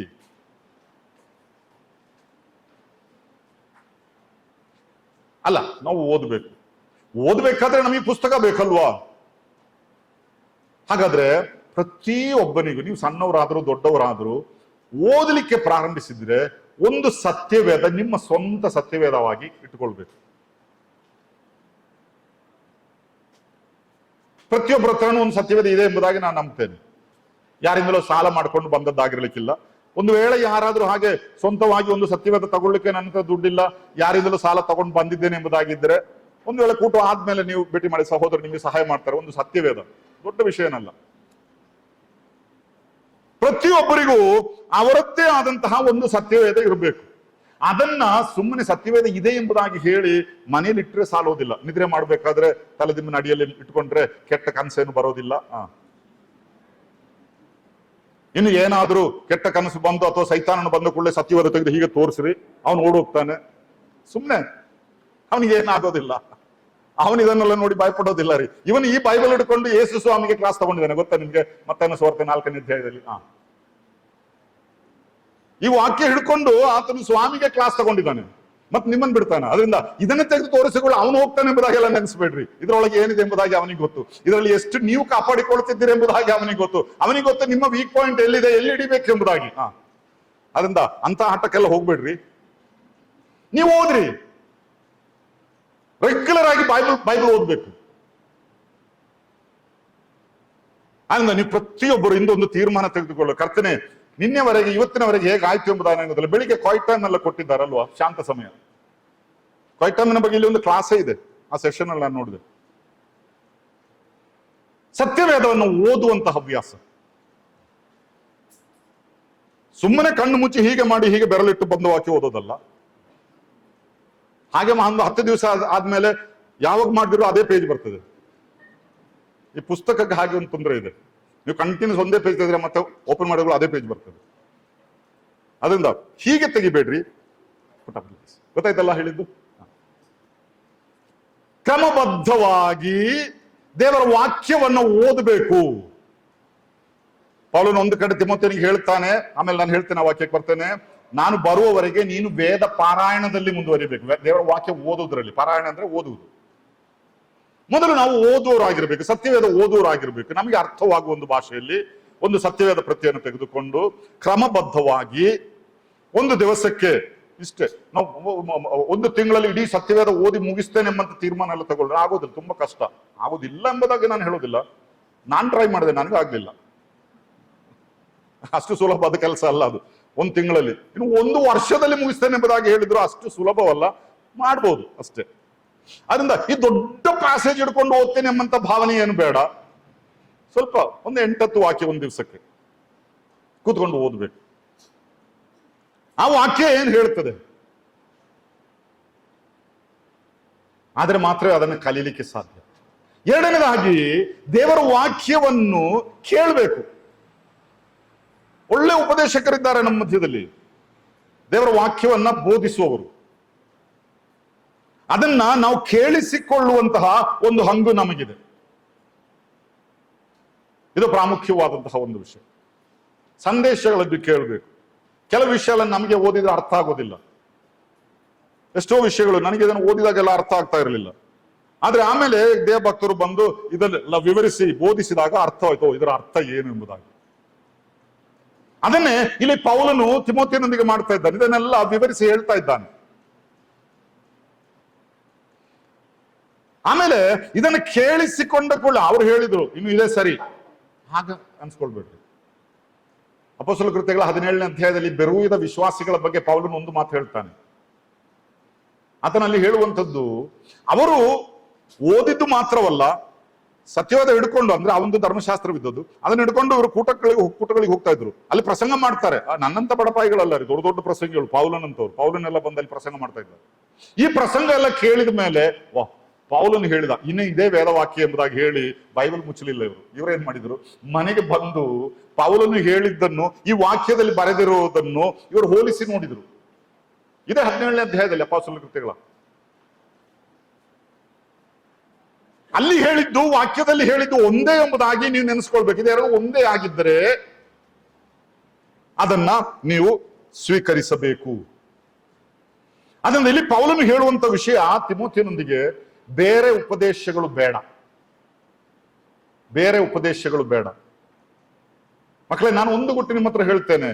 ಈಗ ನಾವು ಇದರಲ್ಲೇ ಹುಟ್ಟಿ ಬೆಳೆದು ಇದನ್ನೇ ಕೇಳ್ತಾ ಕೇಳ್ತಾ ಒಂದು ಚೇಂಜ್ ಬೇಕು ಅಲ್ವಾ? ಈ ದಿನಾಲು ಗಂಜಿ ಚಟ್ನಿ ಹೇಗೆ, ಅಪರೂಪಕ್ಕೊಮ್ಮೆ ಒಂದು ಬಿರಿಯಾನಿ ಬೇಕು, ಅಪರೂಪಕ್ಕೊಮ್ಮೆ ಒಂದು ಹೋಟ್ಲಿಗೆ ಹೋಗ್ಬೇಕು, ಸ್ವಲ್ಪ ಒಳ್ಳೆ ಊಟ ಮಾಡ್ಬೇಕು ಅಂತ ಹೇಳ್ಕೊಂಡು ಈ ಸಭೆಯಲ್ಲಿ ಹಿರಿಯರು ಹೇಳಿದ್ದನ್ನೇ ಹೇಳ್ತಾ ಇರ್ತಾರೆ ಅಂತ ಹೇಳ್ಕೊಂಡು ಆ ಸಭೆಗೊಮ್ಮೆ ಹೋಗಿ ನೋಡೋಣ ಎಂಬುದಾಗಿ ಹೇಳಿದಾಗ ಏನು ಹೊಸದಾಗಿ ಕಂಡಾಗ ದೊಡ್ಡ ಒಂದು ಅನುಭವ. ನಾನು ಒಂದು ವಿಷಯ ಹೇಳ್ತೇನೆ, ನಾನು ಇದನ್ನೆಲ್ಲ ನೋಡಿ ಬಂದವನು. ಒಂದು ವ್ಯತ್ಯಾಸ ಇದೆ ನಮ್ಮ ಸಭೆಗಳಲ್ಲಿ ಬೋಧಿಸೋದಕ್ಕೆ. ಯಾವ ವಿಷಯ ಹೇಳಿದರೂ ವಾಕ್ಯದ ಆಧಾರದಲ್ಲಿ ಅಲ್ಲದೆ ವ್ಯಕ್ತಿಗಳ ಅನುಭವದ ಮೇಲೆ ಅಲ್ಲ. ಇನ್ನು ಇದರಲ್ಲಿರುವಂತ ಈ ಫುಲ್ ಸ್ಟಾಪ್ ಕೋಮ ಅದಕ್ಕೂ ಸಹ ಒಂದು ವಿವರಣೆ ಕೊಡ್ತಾರೆ ನಮ್ಮ ಸಭೆಯವರು. ಅಲ್ಲದೆ ಯಾವ್ದಾದ್ರು ಒಂದು ವಾಕ್ಯ ಹೇಳಿ ಬೈಬಲ್ ಮುಚ್ಚಿಟ್ಟ ಮೇಲೆ ಆ ಕತೆ ಈ ಕತೆ ಅಲ್ಲಿ ಹಾಗಾಯ್ತು ಇಲ್ಲಿ ಹೀಗಾಯ್ತು ಎಂಬುದಾಗಿ ಹೇಳಿ ಕಳಿಸೋದಲ್ಲ. ಆದ್ರೆ ಉಪದೇಶದ ವಿಷಯದಲ್ಲಿ ಸತ್ಯವೇದಕ್ಕೆ ಬಹಳ ಸಮೀಪವಾಗಿರುವಂತಹ ಒಂದು ಸಭಾ ವಿಭಾಗವೇ ಇಂದು ನಾವು ಒಳಗೊಂಡಿರುವಂತಹ ಈ ಸಭೆ. ಅದರಿಂದ ಇಲ್ಲಿ ಹೇಳುವಂತಹ ಉಪದೇಶಗಳನ್ನ ನೀವು ಕಲಿತುಕೊಳ್ಬೇಕು. ಇದು ಬಹಳ ವ್ಯಕ್ತವಾಗಿ ನಾವು ಕಾಣುವಂಥದ್ದು. ಬೇರೆ ಉಪದೇಶಗಳ ಹಿಂದೆ ಹೋಗ್ಬೇಡ್ರಿ, ಜಸ್ಟ್ ಫಾರ್ ಎ ಚೇಂಜ್ ಎಂಬುದಾಗಿ ಹೇಳಿ, ಅದು ಒಳ್ಳೇದಲ್ಲ. ಇನ್ನು ಈ ವಾಕ್ಯದ ಉಪದೇಶದ ಗುರಿ ಏನು ಗೊತ್ತಾ? ಅದು ನಾವು ದೇವರ ವಾಕ್ಯದಲ್ಲಿ ನೋಡ್ತೇವೆ. ನಾವು ಅದರ 5ನೇ ವಾಕ್ಯಕ್ಕೆ ಬರೋಣ. ತಿಮೋಥಿಯನಿಗೆ ಬರೆದ 1ನೇ ಪತ್ರಿಕೆ 1ನೇ ಅಧ್ಯಾಯದ 5ನೇ ವಾಕ್ಯ. ಇದಕ್ಕೊಂದು ಗುರಿ ಇದೆ. 1ನೇ ಅಧ್ಯಾಯದ 5ನೇ ವಾಕ್ಯ, ಶುದ್ಧ ಹೃದಯ, ಒಳ್ಳೆ ಮನಸಾಕ್ಷಿ, ನಿಷ್ಕಪಟವಾದ ನಂಬಿಕೆ ಎಂಬುವುಗಳಿಂದ ಹುಟ್ಟಿದ ಪ್ರೀತಿ ದೇವ ವಾಕ್ಯೋಪದೇಶದ ಗುರಿಯಾಗಿದೆ. ದೇವರ ವಾಕ್ಯದ ಉಪದೇಶಕ್ಕೆ ಒಂದು ಗುರಿ ಇದೆ. ಆ ಗುರಿ ಏನು? ಶುದ್ಧ ಹೃದಯ, ಒಳ್ಳೆ ಮನಸಾಕ್ಷಿ, ನಿಷ್ಕಪಟವಾದ ನಂಬಿಕೆ, ಇವುಗಳಿಂದ ಹುಟ್ಟಿದ ಪ್ರೀತಿ. ಇದು ಉಂಟಾಗ್ಬೇಕು. ಅಲ್ಲದೆ ನಾವು ಕ್ಯಾಂಪಿಗೆ ಬಂದು 4 ದಿವಸ ಇಲ್ಲಿ ಕೂತು ನಮ್ಮ ಮನೋಭಾವದಲ್ಲಿ ಯಾವ ವ್ಯತ್ಯಾಸನೂ ಬರಲಿಲ್ಲ. ನಾವು ಯಾವ ಹೃದಯ ಹಿಡ್ಕೊಂಡು ಇಲ್ಲಿ ಬಂದಿದ್ದೇವೋ ಹಾಗೆಯೇ ಹಿಂದೆ ಹೋಗ್ತಾ ಇದ್ರೆ ಅದರಿಂದ ಯಾವ ಪ್ರಯೋಜನನೂ ಇಲ್ಲ. ಆ ಗುರಿ ಮುಟ್ಲಿಲ್ಲ. ಅಂದ್ರೆ ದೇವರ ವಾಕ್ಯವನ್ನು ಕಲಿಯುವಾಗ, ದೇವರ ವಾಕ್ಯವನ್ನು ಬೋಧಿಸುವಾಗ ಒಂದು ಗುರಿ ಇದೆ. ಅದೇನು? ಮೊದಲನೇದಾಗಿ ಶುದ್ಧ ಹೃದಯ. ಈ ದೇವರ ವಾಕ್ಯ ಎಂಬಂಥದ್ದು ಬೇರೆ ಕಥೆಗಳ ಹಾಗೆ ಅಲ್ಲ, ಬೇರೆ ನೋವೆಲ್ನ ಹಾಗೆ ಅಲ್ಲ. ಇದು ಜೀವವುಳ್ಳದ್ದು, ಇದು ಕೆಲಸ ಮಾಡ್ತದೆ. ಒಮ್ಮೆ ಇದು ಹೊರಗೆ ಹೋದ್ರೆ ಅದಕ್ಕೆ ಒಂದು ಕೆಲಸ ಕೊಡಲ್ಪಟ್ಟಿದೆ, ಅದು ಮಾಡದೆ ಅದು ಹಿಂದೆ ಬರೋದಿಲ್ಲ. ಅದರಿಂದ ಒಂದು ವಿಷಯ ನೀವು ನೆನೆಸ್ಕೊಳ್ರಿ, ಇಲ್ಲಿ ಈ 4 ದಿವಸ ಈ ಕ್ಯಾಂಪ್ನಲ್ಲಿ ನೀವು ಕೇಳುವ ಒಂದೊಂದು ಮಾತು ದೇವರ ವಾಕ್ಯ, ಅದು ಹೊರಗೆ ಹೋಗುವಂಥದ್ದು. ಅದರ ಕೆಲಸ ಮಾಡದೆ ಅದು ಹಿಂದೆ ಬರೋದಿಲ್ಲ. ಯೆಶಾಯನ ಪ್ರವಾದನಾ ಗ್ರಂಥದ 55ನೇ ಅಧ್ಯಾಯದ 11ನೇ ವಾಕ್ಯದಲ್ಲಿ ನಾವು ಹೀಗೆ ಓದುತ್ತೇವೆ. ಯೆಶಾಯನ ಪ್ರವಾದನಾ ಗ್ರಂಥ 55ನೇ ಅಧ್ಯಾಯದ 11ನೇ ವಾಕ್ಯ. ಅಲ್ಲಿ ದೇವರು ಹೇಳುವಂತ ಒಂದು ನುಡಿ, ಹಾಗೆಯೇ ನನ್ನ ಬಾಯಿಂದ ಹೊರಟ ಮಾತು ನನ್ನ ಇಷ್ಟಾರ್ಥವನ್ನು ನೆರವೇರಿಸಿ ನಾನು ಉದ್ದೇಶಿಸಿದ್ದನ್ನು ಕೈಗೂಡಿಸಿದ ಹೊರತು ನನ್ನ ಕಡೆಗೆ ವ್ಯರ್ಥವಾಗಿ ಹಿಂದಿರುಗುವುದಿಲ್ಲ. ಬಹಳ ವ್ಯರ್ಥ. ದೇವರು ಹೇಳುವಂಥದ್ದು ನನ್ನ ಬಾಯಿಂದ ಹೊರಟ ಮಾತುಗಳು. ನಾವು ಇಲ್ಲಿ ನಿಂತುಕೊಂಡು ಮಾತಾಡುದು ನಮ್ಮ ಸ್ವಂತ ಮಾತಲ್ಲ, ದೇವರ ವಾಕ್ಯವೇ, ದೇವರು ಕೊಟ್ಟಂತ ಮಾತುಗಳನ್ನೇ ಆಡ್ತಾ ಇರುವಂಥದ್ದು. ಅಂದ್ರೆ ದೇವರು ನೇರವಾಗಿ ಬಂದು ಇಲ್ಲಿ ನಿಂತುಕೊಂಡು ಪ್ರಸಂಗ ಮಾಡ್ತಾನೆ ಎಂಬುದಾಗಿ ಯಾರು ನೆನೆಸ್ಕೊಳ್ಬೇಡ್ರಿ. ಆತನು ಮಾತಾಡುವಂಥದ್ದು ಆತನ ಸೇವಕರ ಮುಖಾಂತರವಾಗಿ. ಹಾಗೆ ಕಳಿಸಲ್ಪಟ್ಟ ಪ್ರಸಂಗಿಗಳೇ ಇಲ್ಲಿ ಬಂದು ಪ್ರಸಂಗ ಮಾಡುವಂಥದ್ದು. 50 ವರ್ಷವೂ ಹಾಗೆ ನಡೆದದ್ದು. ಯಾವ ವರ್ಷವೂ ಆ ಪ್ರಸಂಗಿಯನ್ನು ಬದಿಗೆ ನಿಲ್ಲಿಸಿ ದೇವರು ಇಲ್ಲಿ ಬಂದುಕೊಂಡು ಮತ್ತೆ ಮಾತಾಡಿದಾನ? ಇಲ್ಲ.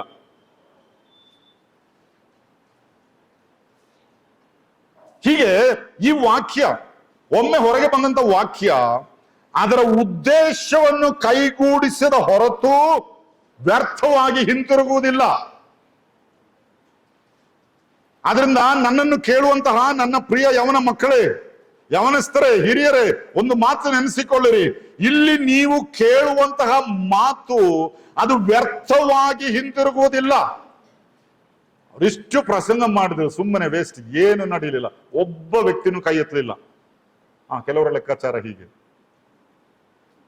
ಅಂದ್ರೆ ನಮ್ಮ ಲೆಕ್ಕ ಹೇಗೆ, ಕೈ ಎತ್ತಿದ್ರೆ ಮಾತ್ರವೇ ಅದು ಪ್ರಯೋಜನ ಉಂಟಾಯಿತು ಎಂಬುದಾಗಿ. ಈ ದೇವರ ವಾಕ್ಯಕ್ಕೆ ಇದು ಇಬ್ಬಾಯಿ ಕತ್ತಿ ಇದ್ದ ಹಾಗೆ ಎಂಬುದಾಗಿ ನಾವು ಇಬ್ರಿಯರಿಗೆ ಬರೆದ ಪತ್ರಿಕೆಯಲ್ಲಿ ನೋಡ್ತೇವೆ. ನೆನಪಿರ್ಬೋದು ಆ ವಾಕ್ಯ. ಇಬ್ಬಾಯಿ ಕತ್ತಿ ಅಂದ್ರೆ ಮೇಲೆ ಎತ್ತಿದ್ರು ಗಾಯ ಆಗ್ತದೆ, ಕೆಳಗೆ ಹೊಡೆದ್ರು ಗಾಯ ಆಗ್ತದೆ. ಇಲ್ಲಿ ಹೊರಟಂತ ಈ ವಾಕ್ಯಗಳು ಇದು ನಿಮ್ಮ ರಕ್ಷೆಗೂ ಕಾರಣವಾಗಬಹುದು, ನಿಮ್ಮ ಶಿಕ್ಷೆಗೂ ಕಾರಣವಾಗಬಹುದು. ಇದೆರಡರಲ್ಲಿ ಒಂದು ಸಾಧಿಸಿಯೇ ಸಾಧಿಸಲ್ಪಡುತ್ತದೆ. ಆದ್ರಿಂದ ಅವರು ಹೇಳ್ತಾರೆ, ಹೋಗ್ತಾರೆ, ನಾವು ನಮ್ಮಷ್ಟಕ್ಕೆ ಇರೋಣ ಎಂಬುದಾಗಿ ಅಸಡ್ಡೆ ಮಾಡಬೇಡ್ರಿ. ಹೇಳಲಿಕ್ಕಿದ್ದದ್ದನ್ನು ನಾವು ಹೇಳಿಯೇ ಹೋಗ್ತೇವೆ.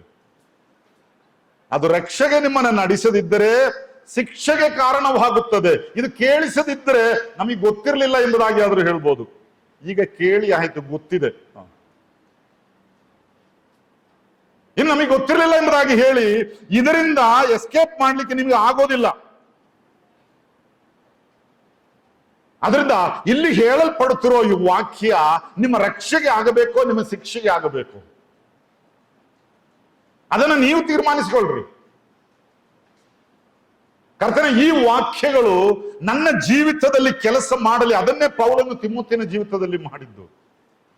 ಅವನನ್ನು ಬೆಳೆಸಿ ಸ್ಥಿರಪಡಿಸಿ ಈಗ ಯಾವ ಹಂತಕ್ಕೆ ತಂದಿದ್ದಾನೆ ಎಂಬುದಾಗಿ ಹೇಳಿದರೆ ಅವನನ್ನು ಇತರರಿಗೆ ಬೋಧಿಸಲಿಕ್ಕೆ ಶಕ್ತನಾಗುವ ನೆಲೆಗೆ ಆತನು ತಂದಿದ್ದಾನೆ. ವ್ಯಕ್ತವಾಗಿ ನಾವು ಕಾಣುವಂತಹ ಒಂದು ವಿಷಯ. ಅಂದ್ರೆ ಈ ವಾಕ್ಯ ಕಲಿಯುವಾಗ ನಮ್ಮ ಹೃದಯ, ಶುದ್ಧ ಹೃದಯದಲ್ಲಿ ಒಂದು ದೊಡ್ಡ ಶುದ್ಧತೆ ಉಂಟಾಗುತ್ತದೆ. ಬೇಡದೆಲ್ಲ ತುಂಬಾ ನಮ್ಮ ಹೃದಯಗಳಲ್ಲಿದೆ ಅಲ್ವಾ? ಮನುಷ್ಯನ ಹೃದಯ ದೊಡ್ಡ ಸ್ಟೋರ್ ರೂಮ್. ಅದರಲ್ಲಿ ಎಲ್ಲ ಇದೆ, ಒಳ್ಳೆಯದು ಇದೆ, ಕೆಟ್ಟದ್ದು ಇದೆ, ಎಲ್ಲ ತುಂಬಿದೆ. ಅದೆಲ್ಲ ಒಮ್ಮೆ ಶುದ್ಧ ಮಾಡಬೇಕು, ಶುದ್ಧೀಕರಿಸಬೇಕು. ಅದರಿಂದ ಈ ವಾಕ್ಯ ಅದರ ಮುಂದೆ, ಸ್ವಾಮಿ ನಾನು ನನ್ನ ಹೃದಯವನ್ನು ತೆರೀತೇನೆ, ಇದು ನನ್ನ ಹೃದಯವನ್ನು ಶುದ್ಧೀಕರಿಸಲಿ. ಆ ಶುದ್ಧತೆ ಏನು ಎಂಬುದಾಗಿ ನನಗೆ ಗೊತ್ತಿಲ್ಲ. ನಿಮ್ಮ ಮುಖ ನೋಡಿದಾಗ ನನಗೆ ಗೊತ್ತಾಗ್ತಾ ಇಲ್ಲ ನಿಮ್ಮೊಳಗಡೆ ಏನಿದೆ ಎಂಬುದಾಗಿ. ನನ್ನೊಳಗಡೆ ಏನಿದೆ ಎಂಬುದಾಗಿ ನಿಮಗೂ ಗೊತ್ತಿಲ್ಲ ಅಲ್ವಾ? ಅದರಿಂದಲೇ ಧೈರ್ಯವಾಗಿ ನಿಂತುಕೊಂಡಿದ್ದೇನೆ. ಒಳಗಡೆ ಏನಿದೆ ಎಂಬುದಾಗಿ ನಿಮಗೆ ನೋಡ್ಲಿಕ್ಕೆ ಆಗ್ತಾ ಇದ್ರೆ ನಾನಿಲ್ಲಿ ಮುಖ ಮುಚ್ಕೊಂಡು ನಿಲ್ಬೇಕಾಗ್ತಿತ್ತು. ಎಲ್ಲ ಮನುಷ್ಯರ ಗತಿನ ಹೀಗೆ ರೀ ಬಿಡಿ. ಒಳಗಿರುವಂತಹ ಗುಟ್ಟು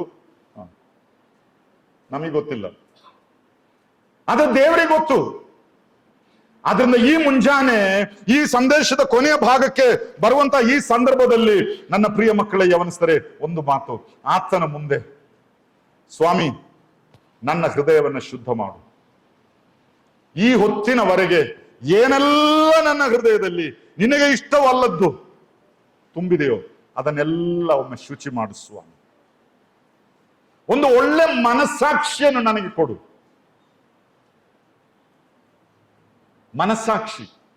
ಮನಸ್ಸಾಕ್ಷಿಗೆ ವಿರುದ್ಧವಾದದ್ದು ಯಾವುದನ್ನು ಮಾಡಬಾರದು.